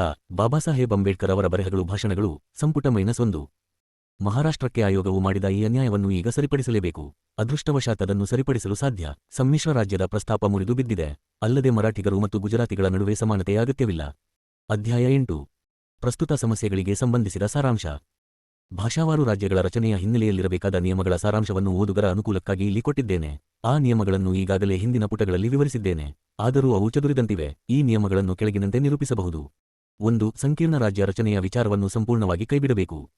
2 ಪ್ರತಿಯೊಂದು ರಾಜ್ಯವೂ ಏಕ ಭಾಷಾ ರಾಜ್ಯವಾಗಿರಬೇಕು. 1 ರಾಜ್ಯ 1 ಭಾಷೆ. 3 1 ರಾಜ್ಯ 1 ಭಾಷೆ. ಯ ಸೂತ್ರವನ್ನು 1 ಭಾಷೆ 1 ರಾಜ್ಯ ಸೂತ್ರದ ತೊಡಕಿಗೆ ಸಿಕ್ಕಿಸಬಾರದು. 4 ವಿಸ್ತೀರ್ಣ, ಜನಸಂಖ್ಯೆ ಮತ್ತು ಒಂದೇ ಭಾಷೆ ಮಾತನಾಡುವ ಜನರ ನಡುವೆ ಇರುವ ಸ್ಥಿತಿಗಳಲ್ಲಿ ವ್ಯತ್ಯಾಸಗಳು. ಇವು ಯಾವುದನ್ನೂ ಲೆಕ್ಕಿಸದೆ ಒಂದೇ ಭಾಷೆಯನ್ನು ಮಾತನಾಡುವ ಜನರನ್ನು ಒಂದೇ ಸರ್ಕಾರದ ಆಡಳಿತಕ್ಕೊಳಪಡಿಸಬೇಕೆಂದು 1 ಭಾಷೆ 1 ರಾಜ್ಯ ಸೂತ್ರದ ಅರ್ಥ. ಮುಂಬಯಿಯೂ ಸೇರಿದಂತೆ ಸಂಯುಕ್ತ ಮಹಾರಾಷ್ಟ್ರ ರಚನೆಗಾಗಿ ನಡೆದಿರುವ ಚಳವಳಿಯ ಹಿಂದಿರುವ ವಿಚಾರ ಇದೆ. ಇದು ಒಂದು ಅರ್ಥಹೀನ ಸೂತ್ರ. ಇದಕ್ಕೆ ಯಾವುದೇ ಹಿನ್ನೆಲೆಯಿಲ್ಲ. ಇದನ್ನು ಕೈಬಿಡಲೇಬೇಕು. ಪ್ರಪಂಚದ ಇತರ ಕಡೆಗಳಲ್ಲಿ ಮಾಡಿರುವಂತೆ 1 ಭಾಷೆಯನ್ನಾಡುವ ಜನತೆಯನ್ನು ಅನೇಕ ರಾಜ್ಯಗಳನ್ನಾಗಿ ಬೇರ್ಪಡಿಸಬಹುದು. 5 1 ಭಾಷೆಯನ್ನಾಡುವ ಜನತೆಯನ್ನು ಎಷ್ಟು ರಾಜ್ಯಗಳನ್ನಾಗಿ ವಿಂಗಡಿಸಬೇಕು ಎಂಬುದಕ್ಕೆ ಆಧಾರಾಂಶಗಳೆಂದರೆ 1 ಸಮರ್ಥ ಆಡಳಿತದ ಅಗತ್ಯಗಳು, 2 ವಿವಿಧ ಪ್ರದೇಶಗಳ ಅಗತ್ಯಗಳು, 3 ವಿವಿಧ ಪ್ರದೇಶಗಳಲ್ಲಿರುವ ಭಾವನಾ ಸಮುಚ್ಚಯ ಮತ್ತು 4 ಬಹುಸಂಖ್ಯಾತರು ಮತ್ತು ಅಲ್ಪಸಂಖ್ಯಾತರ ನಡುವಿನ ಪ್ರಮಾಣ. 6 ರಾಜ್ಯದ ವಿಸ್ತೀರ್ಣ ಹೆಚ್ಚಾದಂತೆಲ್ಲ ಬಹುಸಂಖ್ಯಾತರೊಂದಿಗೆ ಅಲ್ಪಸಂಖ್ಯಾತರಿಗಿರುವ ಪ್ರಮಾಣವು ಕಡಿಮೆಯಾಗುತ್ತಾ ಬರುತ್ತದೆ. ಅಲ್ಪಸಂಖ್ಯಾತರ ಪರಿಸ್ಥಿತಿ ಶೋಚನೀಯವಾಗುತ್ತದೆಯಲ್ಲದೆ ಅಲ್ಪಸಂಖ್ಯಾತರ ಮೇಲೆ ಬಹುಸಂಖ್ಯಾತರು ನಡೆಸಬಹುದಾದ ದೌರ್ಜನ್ಯ ಕೃತ್ಯವು ಹೆಚ್ಚಾಗುತ್ತದೆ. ಆದ್ದರಿಂದ ರಾಜ್ಯಗಳು ಚಿಕ್ಕದಾಗಿರಬೇಕು. 7 ಬಹುಸಂಖ್ಯಾತರ ದೌರ್ಜನ್ಯ ಕೃತ್ಯಗಳನ್ನು ತಡೆಯಲು ಅಲ್ಪಸಂಖ್ಯಾತರಿಗೆ ರಕ್ಷಣೆ ಭಾಷಾವಾರು ಪ್ರಾಂತ್ಯಗಳು ಒದಗಿಸಬೇಕು. ಇದನ್ನು ಮಾಡಲು ಸಂವಿಧಾನದಲ್ಲಿ ತಿದ್ದುಪಡಿ ಮಾಡಬೇಕು. ಅಲ್ಲದೆ ಬಹುಸದಸ್ಯ ಮತಕ್ಷೇತ್ರ 2 ಅಥವಾ 3 ಗಳಲ್ಲಿ ಸಂಚಿತ ಮತ ಚಲಾವಣೆಯ ಮೂಲಕ ಒಂದು ವ್ಯವಸ್ಥೆಯನ್ನು ಏರ್ಪಡಿಸಲು ಅವಕಾಶ ಮಾಡಿಕೊಡಬೇಕು. ಭಾಗ 4 ಭಾಷಾವಾರು ರಾಜ್ಯಗಳ ಸಮಸ್ಯೆಗಳು. ಅಧ್ಯಾಯ 9 ಅಸ್ತಿತ್ವ ಸಾಮರ್ಥ್ಯ. 3 ಮಹಾರಾಷ್ಟ್ರ ರಾಜ್ಯಗಳು ಉಳಿಯುವ ಸಾಮರ್ಥ್ಯ ಹೊಂದಿವೆಯೇ? ಅವುಗಳ ಖರ್ಚನ್ನು ನಿಭಾಯಿಸಲು ಅವಕ್ಕೆ ಬರುವ ಆದಾಯ ಸಾಕಾಗುತ್ತದೆಯೇ? ಅಂತಹ ಪ್ರಶ್ನೆ ಎದ್ದೇ ಏಳುತ್ತದೆ. ಕೇವಲ ಮಹಾರಾಷ್ಟ್ರಕ್ಕೆ ಸಂಬಂಧಿಸಿದಂತೆ ಅಂತಹ ಪ್ರಶ್ನೆ ಕೇಳಬಹುದು ಎಂಬುದಲ್ಲ. ಭಾರತದಲ್ಲಿರುವ ಇನ್ನೂ ಅನೇಕ ರಾಜ್ಯಗಳಿಗೆ ಸಂಬಂಧಿಸಿದಂತೆಯೂ ಅಂತಹ ಪ್ರಶ್ನೆ ಕೇಳಬಹುದು. ಡಾ. ಜಾನ್ ಮಥಾಯ್ ಕರ ಪರಿಶೀಲನಾ ಸಮಿತಿ ಟ್ಯಾಕ್ಸೇಷನ್ ಇನ್ಕ್ವೈರಿ ಕಮಿಟಿಯ ಅಧ್ಯಕ್ಷರಾಗಿದ್ದರು. ಆ ಸಮಿತಿಯು ಸಲ್ಲಿಸಿದ ವರದಿಯ ಭಾಗ 3ರಿಂದ ಭಾಗ ಎ ರಾಜ್ಯಗಳು, ಭಾಗ ಬಿ ರಾಜ್ಯಗಳು ಮತ್ತು ಕೇಂದ್ರ ಸರ್ಕಾರಕ್ಕೆ ಸಂಬಂಧಿಸಿದ 4 ಹೇಳಿಕೆಗಳನ್ನು 5 ನಾನಿಲ್ಲಿ ಕೊಡುತ್ತೇನೆ. 4, 5, 6 ಮತ್ತು 7ನೇ ಕೋಷ್ಟಕಗಳನ್ನು ನೋಡಿ. ಈ ಹೇಳಿಕೆಗಳಿಂದ ಈ ಕೆಳಗಿನ ವಿಷಯ ಎದ್ದು ಕಾಣುತ್ತವೆ. 1 ರಾಜ್ಯಗಳ ಜೀವಿತಾವಧಿಯಲ್ಲಿ ಕೆಲವು ವರ್ಷದವರೆಗೆ ಕೊರತೆಯಿರಲಿಲ್ಲ. ಅವುಗಳೆಲ್ಲ ಸಮರ್ಥವಾಗಿದ್ದವು. ಕಾಂಗ್ರೆಸ್ ಆಡಳಿತಕ್ಕೆ ಬಂದ ಮೇಲೆ ಮಾತ್ರ ರಾಜ್ಯಗಳು ತಮ್ಮ ಆರ್ಥಿಕ ಸಾಮರ್ಥ್ಯ ಕಳೆದುಕೊಂಡವು. 2 ಕಾಂಗ್ರೆಸ್ ಆಡಳಿತಕ್ಕೆ ಬಂದಾಗಿನಿಂದ ಅಬಕಾರಿ ತೆರಿಗೆಯು ಕಡಿಮೆಯಾಗತೊಡಗಿತು. ಅದು ಇಲ್ಲವಾಗುವ ಸ್ಥಿತಿಯವರೆಗೂ ಇಳಿಯಿತು. 3 ಆದಾಯಕರ ಮತ್ತು ಮಾರಾಟಕರಗಳು ಬೃಹತ್ ಪ್ರಮಾಣದಲ್ಲಿ ಹೆಚ್ಚಾದವು. ರಾಜ್ಯಗಳು ತಮ್ಮ ಆರ್ಥಿಕ ಸಾಮರ್ಥ್ಯವನ್ನು ಹೇಗೆ ಕಳೆದುಕೊಂಡವು ಎಂಬುದನ್ನು ಈ ಕಾರಣಗಳು ವಿವರಿಸುತ್ತವೆ. ಒಂದು ಸುಳ್ಳು ಆದರ್ಶಕ್ಕಾಗಿ ಅಬಕಾರಿ ಕಂದಾಯವನ್ನು ಬಲಿಕೊಡಲಾಯಿತು. ಆ ಆದರ್ಶಕ್ಕೆ ಯಾವುದೇ ಅರ್ಥವಿಲ್ಲ, ವಿವೇಚನೆಯಿಲ್ಲ ಮತ್ತು ವಾಸ್ತವತೆಯಿಲ್ಲ. ಕಾಂಗ್ರೆಸ್ಸು ಅನುಸರಿಸಿದ ಪಾನನಿರೋಧ ನೀತಿಗೆ ಸಂಬಂಧಿಸಿದಂತೆ ಸವಾಲಿನ ಭಯವಿಲ್ಲದೆ. 192 ಡಾ. ಬಾಬಾಸಾಹೇಬ್ ಅಂಬೇಡ್ಕರ್ ಅವರ ಬರೆಹಗಳು ಭಾಷಣಗಳು ಸಂಪುಟ -1 ಈ ಕೆಳಗಿನ ನಿರ್ಣಯಗಳನ್ನು ಮಾಡಬಹುದು. 1. ನಿರರ್ಥಕವಾಗಿ ಬೃಹತ್ ಪ್ರಮಾಣದ ಕಂದಾಯವನ್ನು ಬಲಿಕೊಡಲಾಯಿತು. 2. ಜನರು ಕುಡಿಯುವುದನ್ನು ನಿಲ್ಲಿಸಲಿಲ್ಲ. ಕಳ್ಳ ಭಟ್ಟಿ ತಯಾರಿಕೆಯು ಭಾರಿ ಪ್ರಮಾಣದಲ್ಲಿ ಆಗುತ್ತಿದೆ. 3. ಸರ್ಕಾರವು ಕಳೆದುಕೊಂಡ ಹಣವನ್ನು ಕಳ್ಳ ಭಟ್ಟಿ ಮದ್ಯದ ತಯಾರಕನು ದೋಚುತ್ತಿದ್ದಾನೆ. 4. ಪಾನ ನಿರೋಧವು ಸಮಾಜವನ್ನು ಅನೈತಿಕಗೊಳಿಸಿದೆ. ಮೊದಲು ಒಂದು ಕುಟುಂಬದ ಗಂಡಸರು ಮಾತ್ರ ಕುಡಿಯುತ್ತಿದ್ದರು.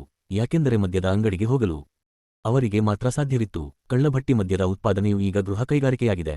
ಮನೆಯಲ್ಲಿ ಮದ್ಯ ತಯಾರಾಗುವುದರಿಂದ ಗಂಡಸರು ಮತ್ತು ಹೆಂಗಸರಿಬ್ಬರು ಕುಡಿಯುತ್ತಾರೆ. 5. ಪಾನ ನಿರೋಧದಿಂದಾದ ಕಂದಾಯ ನಷ್ಟದ ಜೊತೆಗೆ ಪಾನನಿರೋಧವನ್ನು ಜಾರಿಗೆ ತರಲು ಪೊಲೀಸ್ ಕಾರ್ಯಾಚರಣೆಗೆ ಆಗುವ ಹೆಚ್ಚಿನ ಖರ್ಚನ್ನು ಸರ್ಕಾರ ಭರಿಸಬೇಕಾಗುತ್ತದೆ. ಆದರೆ ಪೊಲೀಸರು ಪಾನ ನಿರೋಧ ಕಾರ್ಯಾಚರಣೆಯನ್ನು ಎಂದೂ ಮಾಡುವುದಿಲ್ಲ. ಯಾವುದು ನಿರೋಧಿಸಲಾರದೋ ಅಂತಹ ಪಾನನಿರೋಧದಿಂದ ಏನು ಪ್ರಯೋಜನ? ಈ ಪಾನ ನಿರೋಧವನ್ನು ಇಡೀ ಭಾರತಕ್ಕೆ ವಿಸ್ತರಿಸುವುದಾಗಿ ಕಾಂಗ್ರೆಸ್ ಬೆದರಿಸುತ್ತಿದೆ. ಯಾರನ್ನು ತಾನು ನಾಶ ಮಾಡಬೇಕೆಂದು ಇಚ್ಛಿಸುತ್ತಾನೋ ಅಂತಹವರನ್ನು ದೇವರು ಮೊದಲು ಹುಚ್ಚರನ್ನಾಗಿ ಮಾಡುತ್ತಾನೆ ಎಂದು ಹೇಳುವುದುಂಟು. ಕಾಂಗ್ರೆಸ್ಸಿಗರಿಗೆ ದೇವರು ಅದನ್ನೇ ಮಾಡುತ್ತಿದ್ದಾನೆ. ಆರ್ಥಿಕ ಸಾಮರ್ಥ್ಯ ಹಾಗೂ ಪಾನನಿರೋಧ ಇವೆರಡನ್ನೂ ಕಾಂಗ್ರೆಸ್ ಉಳಿಸಿಕೊಳ್ಳಲು ಸಾಧ್ಯವಿಲ್ಲ ಎಂದು ನಾನು ಹೇಳಿದರೆ ಸಾಕು. ಭೂಕಂದಾಯದ ಬಗ್ಗೆ ಹೇಳುವುದಾದರೆ ಅದನ್ನು ಖಂಡಿತ ಹೆಚ್ಚಿಸಬಹುದು. ಮತಗಳನ್ನು ಕಳೆದುಕೊಳ್ಳುವ ಭಯದಿಂದ ರೈತರನ್ನು ಮುಟ್ಟಲು ಕಾಂಗ್ರೆಸ್ಸಿಗೆ ಭಯ. ಆದ್ದರಿಂದ ವ್ಯಾಪಾರಕರ ಮತ್ತು ಆದಾಯಕರಗಳ ಮೂಲಕ ಹಣವನ್ನು ಸಂಪಾದಿಸುತ್ತಿದೆ. ಕೋಷ್ಟಕ 6ರಲ್ಲಿ ಸ್ಪಷ್ಟವಾಗಿ ಕಾಣುವಂತೆ ಈ ಎರಡು ರೀತಿಯ ಕರಗಳು ನಗರವಾಸಿಗಳ ಮೇಲೆ ಭಾರವಾಗಿ ಪರಿಣಮಿಸಿವೆ. ಆರ್ಥಿಕ ಸಾಮರ್ಥ್ಯವು ಒಂದು ಸಮಸ್ಯೆಯಲ್ಲವೆಂಬುದು ಇದರಿಂದ ಸ್ಪಷ್ಟವಾಗುತ್ತದೆ. ತನ್ನ ತೆರಿಗೆಯ ನೀತಿಯನ್ನು ಮಾತ್ರ ಕಾಂಗ್ರೆಸ್ಸು ಮಾರ್ಪಡಿಸಬೇಕು. ಆರ್ಥಿಕ ಸಾಮರ್ಥ್ಯವು ತೆರಿಗೆಯನ್ನು ಹೊರುವ ಶಕ್ತಿ ಮತ್ತು ತೆರಿಗೆಯನ್ನು ಹಾಕುವ ಮನಸ್ಸುಗಳಿಗೆ ಸಂಬಂಧಿಸಿದ ಪ್ರಶ್ನೆ. ಈಗ ಬೇಕಾಗಿರುವುದು ಮನಸ್ಸು. ಭಾರತದ ಇಡೀ ತೆರಿಗೆ ವ್ಯವಸ್ಥೆಯಲ್ಲಿ ಬದಲಾವಣೆಯ ಅಗತ್ಯವಿದೆ. ಇದು ಸಂವಿಧಾನದಲ್ಲಿ ಬದಲಾವಣೆಗೆ ಸಂಬಂಧಿಸಿದ ವಿಷಯ. ಈಗ ಅದರ ಬಗ್ಗೆ ನಾನು ಪ್ರಸ್ತಾಪಿಸಲಾರೆ, ಮತ್ತೊಂದು ಸಂದರ್ಭಕ್ಕೆ ಅದನ್ನು ನಾನು ಮೀಸಲಿಡಬೇಕು. ಅಧ್ಯಾಯ 10. ಬಹುಸಂಖ್ಯಾತರು ಮತ್ತು ಅಲ್ಪಸಂಖ್ಯಾತರು. ರಾಜಕಾರಣವು ವಾಸ್ತವಿಕವಾಗಿಲ್ಲದಿದ್ದರೆ ಶೂನ್ಯವೆನಿಸುತ್ತದೆ. ಪಾಂಡಿತ್ಯವನಿಸುವಂತಹದು ಅದರಲ್ಲಿ ಏನೂ ಇಲ್ಲ. ರಾಜಕಾರಣದ ಯಾವುದೇ ಕಾರ್ಯತಂತ್ರದ ಬಗ್ಗೆ ನ್ಯಾಯ ನಿರ್ಣಯ ಕೊಡುವ ಮೊದಲು ಯಾರಾದರೂ ಮೂಲ ರೇಖಾಕೃತಿಯನ್ನು ಪರಿಗಣಿಸಬೇಕೆಂದು ಇದರಿಂದ ವ್ಯಕ್ತವಾಗುತ್ತದೆ. ಮೂಲ ರೇಖಾಕೃತಿ ಎಂದರೆ ಏನರ್ಥ ಎಂದು ಯಾರಾದರೂ ನನ್ನನ್ನು ಪ್ರಶ್ನಿಸಬಹುದು. ರಾಜಕೀಯ ಯೋಜನೆಯನ್ನು ಯಾವುದಕ್ಕೆ ಅನ್ವಯಿಸಬೇಕೆಂಬ ಅಪೇಕ್ಷೆ ಇದೆಯೋ ಅಂತಹ ಒಂದು ಸಮುದಾಯದ ಸಾಮಾಜಿಕ ರಚನೆಯೇ ಮೂಲ ರೇಖಾಕೃತಿ ಎಂಬುದು ನನ್ನ ಮತ. ರಾಜಕೀಯ ರಚನೆಯು ಸಾಮಾಜಿಕ ರಚನೆಯ ಮೇಲೆ ನಿಲ್ಲುತ್ತದೆ ಎಂದು ಹೇಳಲು ಯಾವುದೇ ಸಮರ್ಥನೆ ಬೇಕಿಲ್ಲ. ವಾಸ್ತವವಾಗಿ ರಾಜಕೀಯ ರಚನೆಯ ಮೇಲೆ ಸಾಮಾಜಿಕ ರಚನೆಯು ಅಪಾರವಾದ ಪ್ರಭಾವ ಬೀರುತ್ತದೆ. ಅದು ರಾಜಕೀಯ ಕಾರ್ಯಕ್ಷಮತೆಯಲ್ಲಿ ಬದಲಾವಣೆ ತರಬಹುದು, ಅಥವಾ ಅದನ್ನು ಶೂನ್ಯಗೊಳಿಸಬಹುದು, ಇಲ್ಲವೇ ಅದನ್ನು ಹೀಯಾಳಿಕೆಗೂ ಗುರಿಪಡಿಸಬಹುದು. ಭಾರತದಲ್ಲಿ ಸಾಮಾಜಿಕ ರಚನೆಯು ಜಾತಿ ಪದ್ಧತಿಯ ಮೇಲೆ ಕಟ್ಟಲ್ಪಟ್ಟಿದೆ. ಜಾತಿ ಪದ್ಧತಿಯು ಹಿಂದೂ ನಾಗರಿಕತೆ ಮತ್ತು ಸಂಸ್ಕೃತಿಯ ಒಂದು ವಿಶೇಷ ಕೊಡುಗೆ. ಅದರ ಸ್ವಭಾವವನ್ನು ವಿವರಿಸಲು ಯಾರಿಗೂ ಅವಶ್ಯವಿಲ್ಲದಷ್ಟು ಈ ಜಾತಿ ಪದ್ಧತಿ ಎಲ್ಲರಿಗೂ ಚೆನ್ನಾಗಿ ತಿಳಿದಿರುವ ಸಂಗತಿ. ಅದು ಭಾಷಾವಾರು ರಾಜ್ಯಗಳ ಮೇಲೆ ಎಂತಹ ಪ್ರಭಾವ ಬೀರಬಲ್ಲದೆಂಬುದನ್ನು ಯಾರಾದರೂ ಸುಲಭವಾಗಿ ತೋರಿಸಲು ಯತ್ನಿಸಬಹುದು. ಹೇಗಾದರೂ ಗಮನಿಸಬೇಕಾದ ಕೆಲವು ವಿಚಿತ್ರ ಲಕ್ಷಣಗಳು ಈ ಜಾತಿ ಪದ್ಧತಿಗಿವೆ. 1. ಜಾತಿಗಳು ಹೇಗೆ ಹರಡಿಕೊಂಡಿವೆ ಎಂದರೆ, ಯಾವುದಾದರೂ ಒಂದು ಪ್ರದೇಶದಲ್ಲಿ ಪ್ರಧಾನವಾದ ಒಂದು ಜಾತಿ ಇರುತ್ತದೆ ಮತ್ತು ಇತರ ಕೆಲವು ಚಿಕ್ಕಪುಟ್ಟ ಜಾತಿಗಳಿರುತ್ತವೆ. ತಮ್ಮ ಸಾಪೇಕ್ಷ ತೀರ ಚಿಕ್ಕವಾಗಿರುವುದಲ್ಲದೆ ಹಳ್ಳಿಯ ಜಮೀನಿನಲ್ಲಿ ಬಹುಪಾಲನ್ನು ಪಡೆದಿರುವ ದೊಡ್ಡ ಜಾತಿಯನ್ನು ಆರ್ಥಿಕವಾಗಿ ಅವಲಂಬಿಸಿರುತ್ತವೆ. ಈ ಕಾರಣದಿಂದ ಚಿಕ್ಕಪುಟ್ಟ ಜಾತಿಗಳು ಅಲ್ಲಿ ಗುಲಾಮರಂತಿರುತ್ತವೆ. 2. ಕೇವಲ ಅಸಮಾನತೆಯು ಮಾತ್ರ ಜಾತಿ ಪದ್ಧತಿಯ ಪ್ರಮುಖ ಲಕ್ಷಣವಲ್ಲ. ಅದು ಅಂತಸ್ಥ ಅಸಮಾನತಾ ವ್ಯವಸ್ಥೆಯಿಂದ ಕಲುಷಿತಗೊಂಡಿದೆ. ಎಲ್ಲಾ ಜಾತಿಗಳು ಯಾವುದೇ ಸಮಾನ ಸ್ತರದಲ್ಲಿಲ್ಲ. ಅವು ಒಂದರ ಮೇಲೊಂದಿದೆ. ಕ್ರಮೇಣ ಏರುತ್ತಾ ಹೋಗುವ ದ್ವೇಷ ಶ್ರೇಣಿಯು ಮತ್ತು ಕ್ರಮೇಣ ಇಳಿಯುತ್ತಾ ಹೋಗುವ ತಾತ್ಸಾರ ಶ್ರೇಣಿಯು ಈ ಜಾತಿ ವ್ಯವಸ್ಥೆಯಲ್ಲಿದೆ. 3. ಒಂದು ರಾಷ್ಟ್ರದಲ್ಲಿರಬಹುದಾದ ಎಲ್ಲಾ ಪ್ರತ್ಯೇಕತೆ ಹಾಗೂ ಅಭಿಮಾನಗಳು ಒಂದು ಜಾತಿಯಲ್ಲಿವೆ. ದೊಡ್ಡ ಮತ್ತು ಚಿಕ್ಕ ರಾಷ್ಟ್ರಗಳ ಸಮೂಹವಿದ್ದಂತೆ ಜಾತಿಗಳ ಸಮೂಹವಿರುತ್ತದೆಂದು ಹೇಳಿದರೆ ಅಸಮಂಜಸವಲ್ಲ. OFY ಡಾ. ಬಾಬಾಸಾಹೇಬ್ ಅಂಬೇಡ್ಕರ್ ಅವರ ಬರೆಹಗಳು ಭಾಷಣಗಳು ಸಂಪುಟ -1. ಅಂಕಿ ಸಂಖ್ಯೆ ವಾಸ್ತವತೆಗಳ ಆಧಾರದ ಮೇಲೆ ಈ ಅಂಶಗಳನ್ನು ಸ್ಪಷ್ಟಪಡಿಸಲಾರನಾದ್ದರಿಂದ ನಾನು ವಿಷಾದಿಸುತ್ತೇನೆ. ಈ ಅಂಶಗಳ ಬಗ್ಗೆ ಮಾಹಿತಿ ಕೊಡುವ ಏಕೈಕ ಮೂಲವೆಂದರೆ ಜನಗಣತಿ. ನನಗೆ ನೆರವಾಗಲು ಅದು ಕೂಡ ವಿಫಲವಾಗಿದೆ. ಜನಗಣತಿಯ ಪ್ರಾರಂಭಕಾಲದಿಂದಲೂ ಯಾವುದು ಭಾರತೀಯ ಜನಗಣತಿಯಲ್ಲಿ ಪ್ರಮುಖ ಲಕ್ಷಣವಾಗಿದ್ದಿತೋ ಅಂತಹ ಜಾತಿ ಕೋಷ್ಟಕಗಳನ್ನು ಕಳೆದ ಜನಗಣತಿಯಲ್ಲಿ ಕೊಟ್ಟಿಲ್ಲ. ಇದಕ್ಕೆ ಕೇಂದ್ರ ಗೃಹಮಂತ್ರಿಗಳು ಹೊಣೆಗಾರರು. ಅವರ ಅಭಿಪ್ರಾಯದಲ್ಲಿ ಶಬ್ದಕೋಶವೊಂದರಲ್ಲಿ ಒಂದು ಶಬ್ದವಿಲ್ಲದಿದ್ದರೆ ಆ ಶಬ್ದದ ವಿಷಯ ಅಸ್ತಿತ್ವದಲ್ಲಿ ಇಲ್ಲ ಎಂದು ಅವರ ಕಲ್ಪನೆ. ಜಾತಿ ವ್ಯವಸ್ಥೆಯಿಂದ ರಾಜಕಾರಣದ ಮೇಲೆ ಆಗುವ ಪರಿಣಾಮಗಳು ಸುಸ್ಪಷ್ಟ.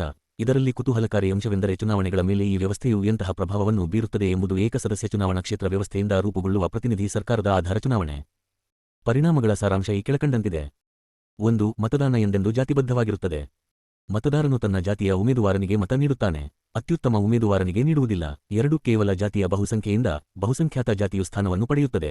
3. ಬಹುಸಂಖ್ಯಾತ ಜಾತಿಯ ಉಮೇದುವಾರನಿಗೆ ಮತ ನೀಡುವಂತೆ ಅಲ್ಪಸಂಖ್ಯಾತ ಜಾತಿಯ ಮೇಲೆ ಒತ್ತಡ ಹೇರಲಾಗುತ್ತದೆ.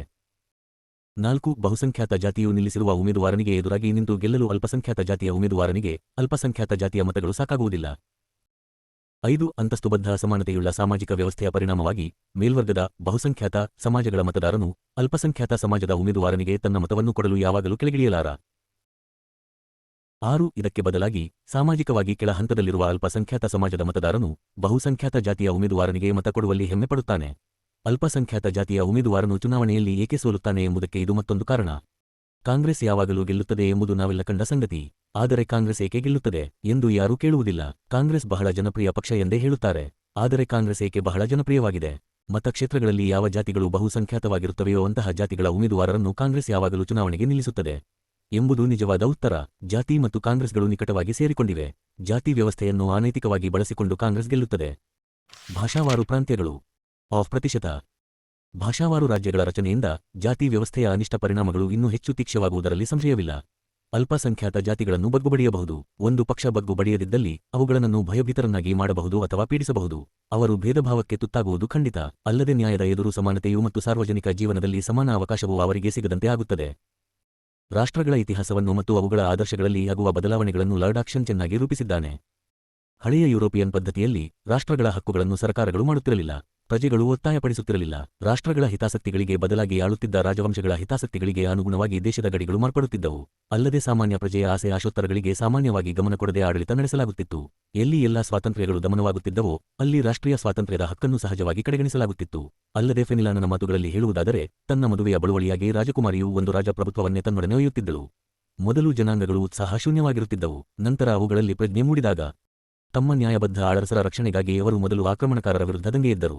ದುರಾಕ್ರಮಣಕಾರರ ಆಳ್ವಿಕೆಗೆ ಒಳಪಡಲು ಅವರು ನಿರಾಕರಿಸಿದರೂ ತಮ್ಮ ಆಳರಸರೇ ತಮಗೆ ಅನ್ಯಾಯವೆಸಗಿದಾಗ ಅವರ ವಿರುದ್ಧವೇ ಬಂಡಾಯವೆದ್ದರು. ನಿಖರವಾದ ದೂರುಗಳಿಂದ ಸಮರ್ಥಿಸಲ್ಪಟ್ಟ ಪ್ರತ್ಯೇಕ ಕುಂದುಕೊರತೆಗಳಿಂದ ಪ್ರೇರಿತವಾದ ಬಂಡಾಯಗಳು ಆಗುತ್ತಿದ್ದವು. ಆನಂತರ ಪೂರ್ಣ ಬದಲಾವಣೆಗೆ ಕಾರಣವಾದ ಫ್ರೆಂಚ್ ಕ್ರಾಂತಿಯುಂಟಾಯಿತು. ಜನರು ಏನು ಮಾಡಲು ಇಚ್ಛಿಸುತ್ತಾರೋ ಅದನ್ನು ಮಾಡುವ ಹಕ್ಕು ಅವರದ್ದು ಎಂಬ ಶ್ರೇಷ್ಠ ಹೊರಗಲ್ಲಿನ ಆಧಾರದ ಮೇಲೆ ತಮ್ಮ ಆಸೆ ಆಕಾಂಕ್ಷೆಗಳನ್ನು ಮಾನ್ಯ ಮಾಡಿಕೊಳ್ಳಲು ಜನರಿಗೆ ಆ ಕ್ರಾಂತಿ ತಿಳಿವಳಿಕೆ ಕೊಟ್ಟಿತು. ಭೂತಕಾಲದ ಹಾಗೂ ತತ್ಕಾಲದ ರಾಜಪ್ರಭುತ್ವದ ನಿಯಂತ್ರಣಕ್ಕೆ ಒಳಪಡದ ಪ್ರಜಾಪ್ರಭುತ್ವದ ವಿಚಾರವನ್ನು ಆ ಕ್ರಾಂತಿ ಘೋಷಿಸಿತು. ಒಂದು ಜಾತಿಯು ಒಂದು ರಾಷ್ಟ್ರ. ಆದರೆ ಒಂದು ದೇಶದ ಪ್ರಭುತ್ವವು ಮತ್ತೊಂದು ದೇಶದ ಮೇಲಿದ್ದಂತೆಯೇ ಒಂದು ಜಾತಿಯ ಪ್ರಭುತ್ವವು ಮತ್ತೊಂದು ಜಾತಿಯ ಮೇಲಿರುವುದನ್ನು ಒಪ್ಪಿಕೊಳ್ಳಲಾಗದು. ಆದರೆ ಒಂದು ಪಕ್ಷ ಅಷ್ಟು ದೂರಕ್ಕೆ ಹೋಗದ ಈ ವಿಷಯವನ್ನು ಕೇವಲ ಬಹುಸಂಖ್ಯಾತ ಮತ್ತು ಅಲ್ಪಸಂಖ್ಯಾತರಿಗೆ ಸೀಮಿತಗೊಳಿಸಿದರೆ ಆಗಲೂ ಅಲ್ಪಸಂಖ್ಯಾತರ ಮೇಲೆ ಪ್ರಭುತ್ವ ನಡೆಸಲು ಬಹುಸಂಖ್ಯಾತರಿಗೆ ಏನು ಹಕ್ಕಿದೆ ಎಂಬ ಪ್ರಶ್ನೆ ಉಳಿಯುತ್ತದೆ. ಬಹುಸಂಖ್ಯಾತರು ಏನು ಮಾಡುತ್ತಾರೋ ಅದೇ ಸರಿ ಎಂಬುದು ಇದಕ್ಕೆ ಉತ್ತರ. ಅಲ್ಪಸಂಖ್ಯಾತರು ಏನು ತಾನೇ ಆಪಾದನೆ ಮಾಡಬಲ್ಲರು?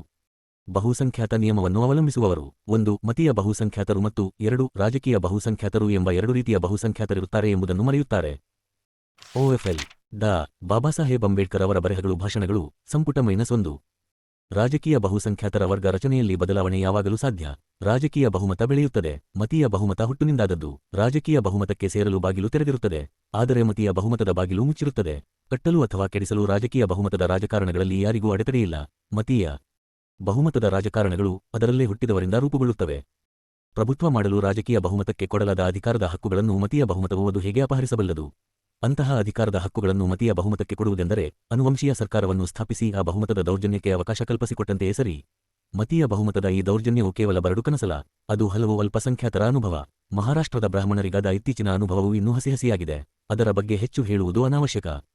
ಇದಕ್ಕೆ ಪರಿಹಾರವೇನು? ಇಂತಹ ಮತೀಯ ದೌರ್ಜನ್ಯದ ವಿರುದ್ಧವಾಗಿ ಕೆಲವು ರಕ್ಷಣೆಗಳನ್ನು ಒದಗಿಸುವುದು ಅಗತ್ಯವೆಂಬುದರಲ್ಲಿ ಸಂಶಯವಿಲ್ಲ. ಅಂತಹ ರಕ್ಷಣೆಗಳು ಯಾವುವು ಎಂಬುದೇ ಪ್ರಶ್ನೆ. ವಿಪರೀತ ದೊಡ್ಡ ರಾಜ್ಯವನ್ನು ರಚಿಸದಿರುವುದೇ ಮೊದಲ ರಕ್ಷಣೆ. ವಿಪರೀತ ದೊಡ್ಡ ರಾಜ್ಯದಲ್ಲಿ ವಾಸಿಸುವ ಅಲ್ಪಸಂಖ್ಯಾತರ ಮೇಲೆ ಆಗುವ ಪರಿಣಾಮಗಳ ಅರಿವು ಹಲವರಿಗಿಲ್ಲ. ರಾಜ್ಯವು ಎಷ್ಟೆಷ್ಟು ದೊಡ್ಡದಾಗಿರುತ್ತದೆಯೋ ಬಹುಸಂಖ್ಯಾತರೊಂದಿಗೆ ಅಲ್ಪಸಂಖ್ಯಾತರೊಂದಿಗಿರುವ ಪ್ರಮಾಣವು ಅಷ್ಟಷ್ಟೇ ಚಿಕ್ಕದಾಗುತ್ತದೆ. ಒಂದು ಉದಾಹರಣೆಯೆಂದರೆ, ಒಂದು ಪಕ್ಷ ಮಹಾವಿದರ್ಭವು ಪ್ರತ್ಯೇಕವಾಗಿ ಉಳಿಯುವುದಾದರೆ ಮುಸಲ್ಮಾನರೊಂದಿಗೆ ಹಿಂದೂಗಳ ಪ್ರಮಾಣ ಆಗಿರುತ್ತದೆ. ಪರಿಶಿಷ್ಟ ಜಾತಿಯವರ ಪ್ರಮಾಣವೂ ಅದೇ ಆಗಿರುತ್ತದೆ. ಒಟ್ಟುಗೂಡಿದ ಬಹುಸಂಖ್ಯಾತರು ಸಣ್ಣ ಕಲ್ಲೊಂದನ್ನು ಅಲ್ಪಸಂಖ್ಯಾತರ ಎದೆಯ ಮೇಲೆ ಹೇರಿದರೆ ಹೇಗೂ ತಾಳಿಕೊಳ್ಳಬಹುದು. ಆದರೆ ಅವರು ಬೃಹತ್ ಪರ್ವತವೊಂದರ ಹೊರೆಯನ್ನು ತಾಳಲಾರರು. ಆ ಹೊರೆಯನ್ನು ಅಲ್ಪಸಂಖ್ಯಾತರನ್ನು ಅಪ್ಪಚ್ಚಿ ಮಾಡುತ್ತದೆ. ಆದ್ದರಿಂದ ಸಣ್ಣ ರಾಜ್ಯಗಳ ರಚನೆಯು ಅಲ್ಪಸಂಖ್ಯಾತರಿಗೆ ರಕ್ಷಣೆಯಾಗುತ್ತದೆ. ವಿಧಾನಸಭೆಯಲ್ಲಿ ಒಂದು ರೀತಿಯ ಪ್ರಾತಿನಿಧ್ಯ ಕೊಡುವುದು ಎರಡನೇ ರಕ್ಷಣೆ. ರಾಜ್ಯಾಂಗ ರಚನೆಯಲ್ಲಿ ಕೊಡಲಾಗಿರುವ ಹಳೆಯ ರೀತಿಯ ಪರಿಹಾರಗಳೆಂದರೆ 1. ಕೆಲವು ಮೀಸಲಾದ ಸ್ಥಾನಗಳು ಮತ್ತು 2. ಪ್ರತ್ಯೇಕ ಮತದಾರರು. ಹೊಸ ರಾಜ್ಯಾಂಗ ರಚನೆಯಲ್ಲಿ ಈ ಎರಡು ಪರಿಹಾರಗಳನ್ನು ಕೈಬಿಡಲಾಗಿದೆ. ಕುರಿಗಳ ತುಪ್ಪಳವನ್ನು ಕತ್ತರಿಸಲಾಗಿದೆ. ಅವು ಚಳಿಯ ಕೊರೆತವನ್ನು ಅನುಭವಿಸುತ್ತದೆ. ಅವುಗಳ ಮೈಮೇಲೆ ಉಳಿದಿರುವ ಉಣ್ಣೆಯನ್ನು ಸ್ವಲ್ಪ ಬಿಸಿ ಮಾಡುವುದು ಅಗತ್ಯ. ಪ್ರತ್ಯೇಕ ಮತದಾರರ ಕ್ಷೇತ್ರಗಳು ಅಥವಾ ಸ್ಥಾನ ಮೀಸಲಾತಿಗಳನ್ನು ಮತ್ತೆ ಕಾರ್ಯರೂಪಕ್ಕೆ ತರಕೂಡದು. ಈಗಿನ ರಾಜ್ಯಾಂಗ ರಚನೆಯಲ್ಲಿ ಅಂತರ್ಗತವಾಗಿರುವ ಏಕಸದಸ್ಯ ಮತಕ್ಷೇತ್ರ ವ್ಯವಸ್ಥೆಗೆ ಬದಲಾಗಿ ಬಹುಸದಸ್ಯ 2 ಅಥವಾ 3 ಮತಕ್ಷೇತ್ರಗಳನ್ನು ರೂಪಿಸಿದರೆ ಸಾಕು. ಭಾಷಾವಾರು ರಾಜ್ಯಗಳ ಬಗ್ಗೆ ಅಲ್ಪಸಂಖ್ಯಾತರು ಹೊಂದಿರುವ ಹೆದರಿಕೆಗಳನ್ನು ಇದು ಹೋಗಲಾಡಿಸುತ್ತದೆ. ಭಾಗ 5. ಎರಡನೇ ರಾಜಧಾನಿಯ ಅಗತ್ಯ. ಅಧ್ಯಾಯ 11. ಭಾರತ ಮತ್ತು ಎರಡನೇ ರಾಜಧಾನಿಯ ಅಗತ್ಯ. ಉತ್ತರ ಮತ್ತು ದಕ್ಷಿಣಗಳ ನಡುವಣ ಬಿಕ್ಕಟ್ಟನ್ನು ಪರಿಹರಿಸುವ ಮಾರ್ಗ ಭಾರತಕ್ಕೆ ಏಕರಾಜಧಾನಿಯೊಂದಿದ್ದರೆ ನಡೆಯಬಹುದೇ? ಈಗ ಭಾರತದಲ್ಲಿ ಒಂದೇ ರಾಜಧಾನಿ ಇದೆ ಎಂಬುದು ಈ ಪ್ರಶ್ನೆಯನ್ನು ತಳ್ಳಿಹಾಕಲಾಗದು. ಭಾರತದ ಇಂದಿನ ರಾಜಧಾನಿಯ ನೆಲೆ ಸಮಾಧಾನಕರವಾಗಿಲ್ಲದಿದ್ದರೆ ಈ ಪ್ರಶ್ನೆಯನ್ನು ಪರಿಶೀಲಿಸಲು ಇದು ಸೂಕ್ತ ಸಮಯ. ಬ್ರಿಟಿಷರು ದೇಶ ಬಿಟ್ಟು ಹೋದಾಗಿನಿಂದಲೂ ಭಾರತಕ್ಕೆ ಒಂದೇ ಒಂದು ರಾಜಧಾನಿ ಇದೆ, ಅದು ದೆಹಲಿ. ಬ್ರಿಟಿಷರಿಗೆ ಮುಂಚೆ ಯಾವಾಗಲೂ ಭಾರತದಲ್ಲಿ 2 ರಾಜಧಾನಿಗಳಿರುತ್ತಿದ್ದವು. ಮೊಘಲರ ಕಾಲದಲ್ಲಿ ಭಾರತದಲ್ಲಿ ದೆಹಲಿ ಮತ್ತು ಕಾಶ್ಮೀರದ ಶ್ರೀನಗರ ಈ 2 ರಾಜಧಾನಿಗಳಿದ್ದವು. ಬ್ರಿಟಿಷರು ಬಂದಾಗಲೂ 2 ರಾಜಧಾನಿಗಳಿದ್ದವು, ಒಂದು ಕಲ್ಕತ್ತಾ ಮತ್ತೊಂದು ಸಿಮ್ಲಾ. ಅವರು ಕಲ್ಕತ್ತವನ್ನು ಬಿಟ್ಟು ದೆಹಲಿಗೆ ಹೋದಾಗಲೂ ಸಿಮ್ಲಾವನ್ನು ಬೇಸಿಗೆ ರಾಜಧಾನಿಯಾಗಿ ಉಳಿಸಿಕೊಂಡರು. ಮೊಘಲರು ಮತ್ತು ಬ್ರಿಟಿಷರು 2 ರಾಜಧಾನಿಗಳನ್ನು ಉಳಿಸಿಕೊಂಡದ್ದು ಹವಾಮಾನದ ಕಾರಣಕ್ಕಾಗಿ. ದೆಹಲಿ ಅಥವಾ ಕಲ್ಕತ್ತದಲ್ಲಿ ವರ್ಷದ 12 ತಿಂಗಳು ವಾಸಿಸಲು ಮೊಘಲರಿಗಾಗಲಿ ಬ್ರಿಟಿಷರಿಗಾಗಲಿ ಸಾಧ್ಯವಿರಲಿಲ್ಲ. ಬೇಸಿಗೆಯ ತಿಂಗಳುಗಳಿಗೆ ಶ್ರೀನಗರವನ್ನು ಅವರು ತಮ್ಮ ರಾಜಧಾನಿಯನ್ನಾಗಿ ಮಾಡಿಕೊಂಡರು. ಅದೇ ರೀತಿ ಕಲ್ಕತ್ತದಲ್ಲಿ ಬೇಸಿಗೆ 3 ತಿಂಗಳುಗಳು ಬ್ರಿಟಿಷರಿಗೆ ಅಸಹನೀಯವಾಗಿ ಇರುತ್ತಿದ್ದವು. ಆದ್ದರಿಂದ ಅವರು 2ನೇ ರಾಜಧಾನಿಯನ್ನು ಸ್ಥಾಪಿಸಿಕೊಂಡರು. ಈ ಹವಾಮಾನ ಸ್ಥಿತಿಗತಿಗಳಿಗೆ ಮತ್ತೆ 3 ಸ್ಥಿತಿಗತಿಗಳನ್ನು ಸೇರಿಸಬೇಕು. ಮೊಘಲರ ಅಥವಾ ಬ್ರಿಟಿಷರ ಆಳ್ವಿಕೆಯಲ್ಲಿ ಜನಪರ ಸರ್ಕಾರವಿರಲಿಲ್ಲ. ಈಗ ನಮ್ಮಲ್ಲಿ ಜನಪರ ಸರ್ಕಾರವಿರುವುದರಿಂದ ಜನತೆಯ ಅನುಕೂಲ ಪ್ರಮುಖವಾದ ವಿಷಯ. ದಕ್ಷಿಣದವರಿಗೆ ದೆಹಲಿಯು ಅತ್ಯಂತ ಅನಾನುಕೂಲ ಸ್ಥಳ. ಉತ್ತರದವರು ಬೇಸಿಗೆಯ ಕಾಲದಲ್ಲಿ ಅಲ್ಲಿಯ ಚಳಿ ಹಾಗೂ ದೂರ ಇವೆರಡೂ ಅವರನ್ನು ಬಾಧಿಸುತ್ತವೆ. ಅವರು ತಮ್ಮ ವಾಸಸ್ಥಳ ಹಾಗೂ ಅಧಿಕಾರ ಸ್ಥಾನದ ಹತ್ತಿರವಿರುವುದರಿಂದ ತಮ್ಮ ಅಸಮಾಧಾನವನ್ನು ವ್ಯಕ್ತ ಮಾಡುವುದಿಲ್ಲ. ದಕ್ಷಿಣದ ಜನತೆಯ ಭಾವನೆಯು 2ನೇ ಅಂಶವೆನಿಸಿದರೆ ದೇಶ ಸಂರಕ್ಷಣೆಯು 3ನೇ ಅಂಶ. ತಮ್ಮ ದೇಶದ ರಾಜಧಾನಿಯು ತಮ್ಮಿಂದ ಬಹು ದೂರವಿದೆ ಎಂಬುದು ಮತ್ತು ತಮ್ಮನ್ನು ಉತ್ತರ ಭಾರತದವರು ಆಳುತ್ತಿದ್ದಾರೆಂಬುದು ದಕ್ಷಿಣ ಭಾರತದವರ ನೋವು. 3ನೆಯ ವಿಚಾರ ಬಹು 198 ಡಾ. ಬಾಬಾಸಾಹೇಬ್ ಅಂಬೇಡ್ಕರ್ ಅವರ ಬರೆಹಗಳು ಭಾಷಣಗಳು ಸಂಪುಟ -1. ಮುಖ್ಯವಾದುದು ದೆಹಲಿಯು ಅಪಾಯಶೀಲ ಸ್ಥಳವೆಂಬುದೇ ಆ ವಿಚಾರ. ತನ್ನ ನೆರೆಯವರೊಂದಿಗೆ ಶಾಂತಿಯಿಂದ ಬಾಳಲು ಭಾರತವು ಪ್ರಯತ್ನಿಸುತ್ತಿದ್ದರೂ ಒಂದಲ್ಲ ಒಂದು ಸಮಯದಲ್ಲಿ ಅದು ಯುದ್ಧವನ್ನು ಎದುರಿಸುವ ಅಗತ್ಯವಿಲ್ಲ ಎಂದು ನಂಬಿಕೊಳ್ಳಲಾಗದು. ಯುದ್ಧವೇನಾದರೂ ಆಗುವುದಾದರೆ ಭಾರತ ಸರ್ಕಾರವು ದೆಹಲಿಯನ್ನು ಬಿಟ್ಟು ತನ್ನ ನೆಲೆಗಾಗಿ ಬೇರೆ ಯಾವುದಾದರೂ ಸ್ಥಳವನ್ನು ಹುಡುಕಬೇಕಾಗುತ್ತದೆ. ಭಾರತ ಸರ್ಕಾರವು ಸ್ಥಳಾಂತರ ಮಾಡಬಹುದಾದ ರಾಜಧಾನಿ ಯಾವುದು? ಯಾರಾದರೂ ಯೋಚಿಸಬಹುದಾದ ಸ್ಥಳವೆಂದರೆ ಕಲ್ಕತ್ತಾ. ಆದರೆ ಕಲ್ಕತ್ತವೂ ಕೂಡ ಟಿಬೆಟ್ಟಿನಿಂದ ಬಾಂಬ್ ದಾಳಿ ಮಾಡಬಹುದಾದ ಅಂತರದಲ್ಲಿದೆ. ಈಗ ಭಾರತ ಮತ್ತು ಚೀನಾಗಳು ಮಿತ್ರ ರಾಷ್ಟ್ರಗಳಾಗಿದ್ದರೂ ಕೂಡ ಈ ಮೈತ್ರಿಯು ಎಲ್ಲಿಯವರೆಗೆ ಉಳಿಯುತ್ತದೆ ಎಂಬುದನ್ನು ಯಾರೂ ಖಚಿತವಾಗಿ ಹೇಳಲಾರರು. ಭಾರತ ಮತ್ತು ಚೀನಾಗಳ ನಡುವೆ ಘರ್ಷಣೆಯಾಗುವ ಸಾಧ್ಯತೆ ಇದ್ದೇ ಇದೆ. ಹಾಗಾದಲ್ಲಿ ಕಲ್ಕತ್ತವು ರಾಜಧಾನಿಯಾಗಲು ನಿರುಪಯುಕ್ತವೆನಿಸುತ್ತದೆ. ಕೇಂದ್ರ ಸರ್ಕಾರವು ಆಶ್ರಯ ಪಡೆಯಲು ಅನುಕೂಲಕರವೆಂದು ಪರಿಗಣಿಸಬಹುದಾದ ಮತ್ತೊಂದು ನಗರವೆಂದರೆ ಮುಂಬಯಿ. ಆದರೆ ಮುಂಬಯಿ ಒಂದು ಬಂದರು. ಒಂದು ಪಕ್ಷ ಕೇಂದ್ರ ಸರ್ಕಾರವು ಅಲ್ಲಿಗೆ ಬಂದರೆ ಅದನ್ನು ಸಂರಕ್ಷಿಸಲು ನಮ್ಮ ನೌಕಾದಳ ತುಂಬಾ ದುರ್ಬಲವಾಗಿದೆ. ನಾವು ಯೋಚಿಸಬಹುದಾದ 4ನೇ ಸ್ಥಳ ಯಾವುದಾದರೂ ಉಂಟೆ? ಹೈದರಾಬಾದ್ ಅಂತಹ ಸ್ಥಳವೆಂದು ನನಗೆ ಕಾಣುತ್ತದೆ. ಹೈದರಾಬಾದ್, ಸಿಕಂದರಾಬಾದ್ ಮತ್ತು ಬೋಲಾರಂಗಳನ್ನು ಸೇರಿಸಿ ಪ್ರಧಾನ ಕಮಿಷನ ಪ್ರಾಂತವೊಂದನ್ನು ರಚಿಸಿ ಅದನ್ನು ಭಾರತದ 2ನೇ ರಾಜಧಾನಿಯನ್ನಾಗಿ ಮಾಡಬೇಕು. ಭಾರತದ ರಾಜಧಾನಿಗೆ ಎಲ್ಲ ಅವಶ್ಯಕತೆಗಳನ್ನು ಹೈದರಾಬಾದ್ ಪೂರೈಸುತ್ತದೆ. ಎಲ್ಲಾ ರಾಜ್ಯಗಳಿಗೂ ಹೈದರಾಬಾದ್ ಸಮನಾದ ಅಂತರದಲ್ಲಿದೆ. ಕೆಳಗೆ ಕೊಡಲಾಗಿರುವ ಅಂತರಗಳ ಕೋಷ್ಟಕವನ್ನು ನೋಡಿದರೆ ಯಾರಾದರೂ ಅದನ್ನು ಮನಗಾಣುತ್ತಾರೆ. ಬೊಂಬಾಯಿಗೆ, ಕಲ್ಕತ್ತಕ್ಕೆ, ಮದ್ರಾಸಿಗೆ, ಕರ್ನೂಲಿಗೆ, ತಿರುವಂತಪುರಕ್ಕೆ, ಪಾಟಿಯಾಲಕ್ಕೆ, ಚಂಡೀಗಢಕ್ಕೆ, ಲಕ್ಕೋಗೆ, ದೆಹಲಿಯಿಂದ, ಹೈದರಾಬಾದಿನಿಂದ ಮೈಲಿಗಳು 798, 440, 868, 715, 1198, 330, 957, 275, 1521,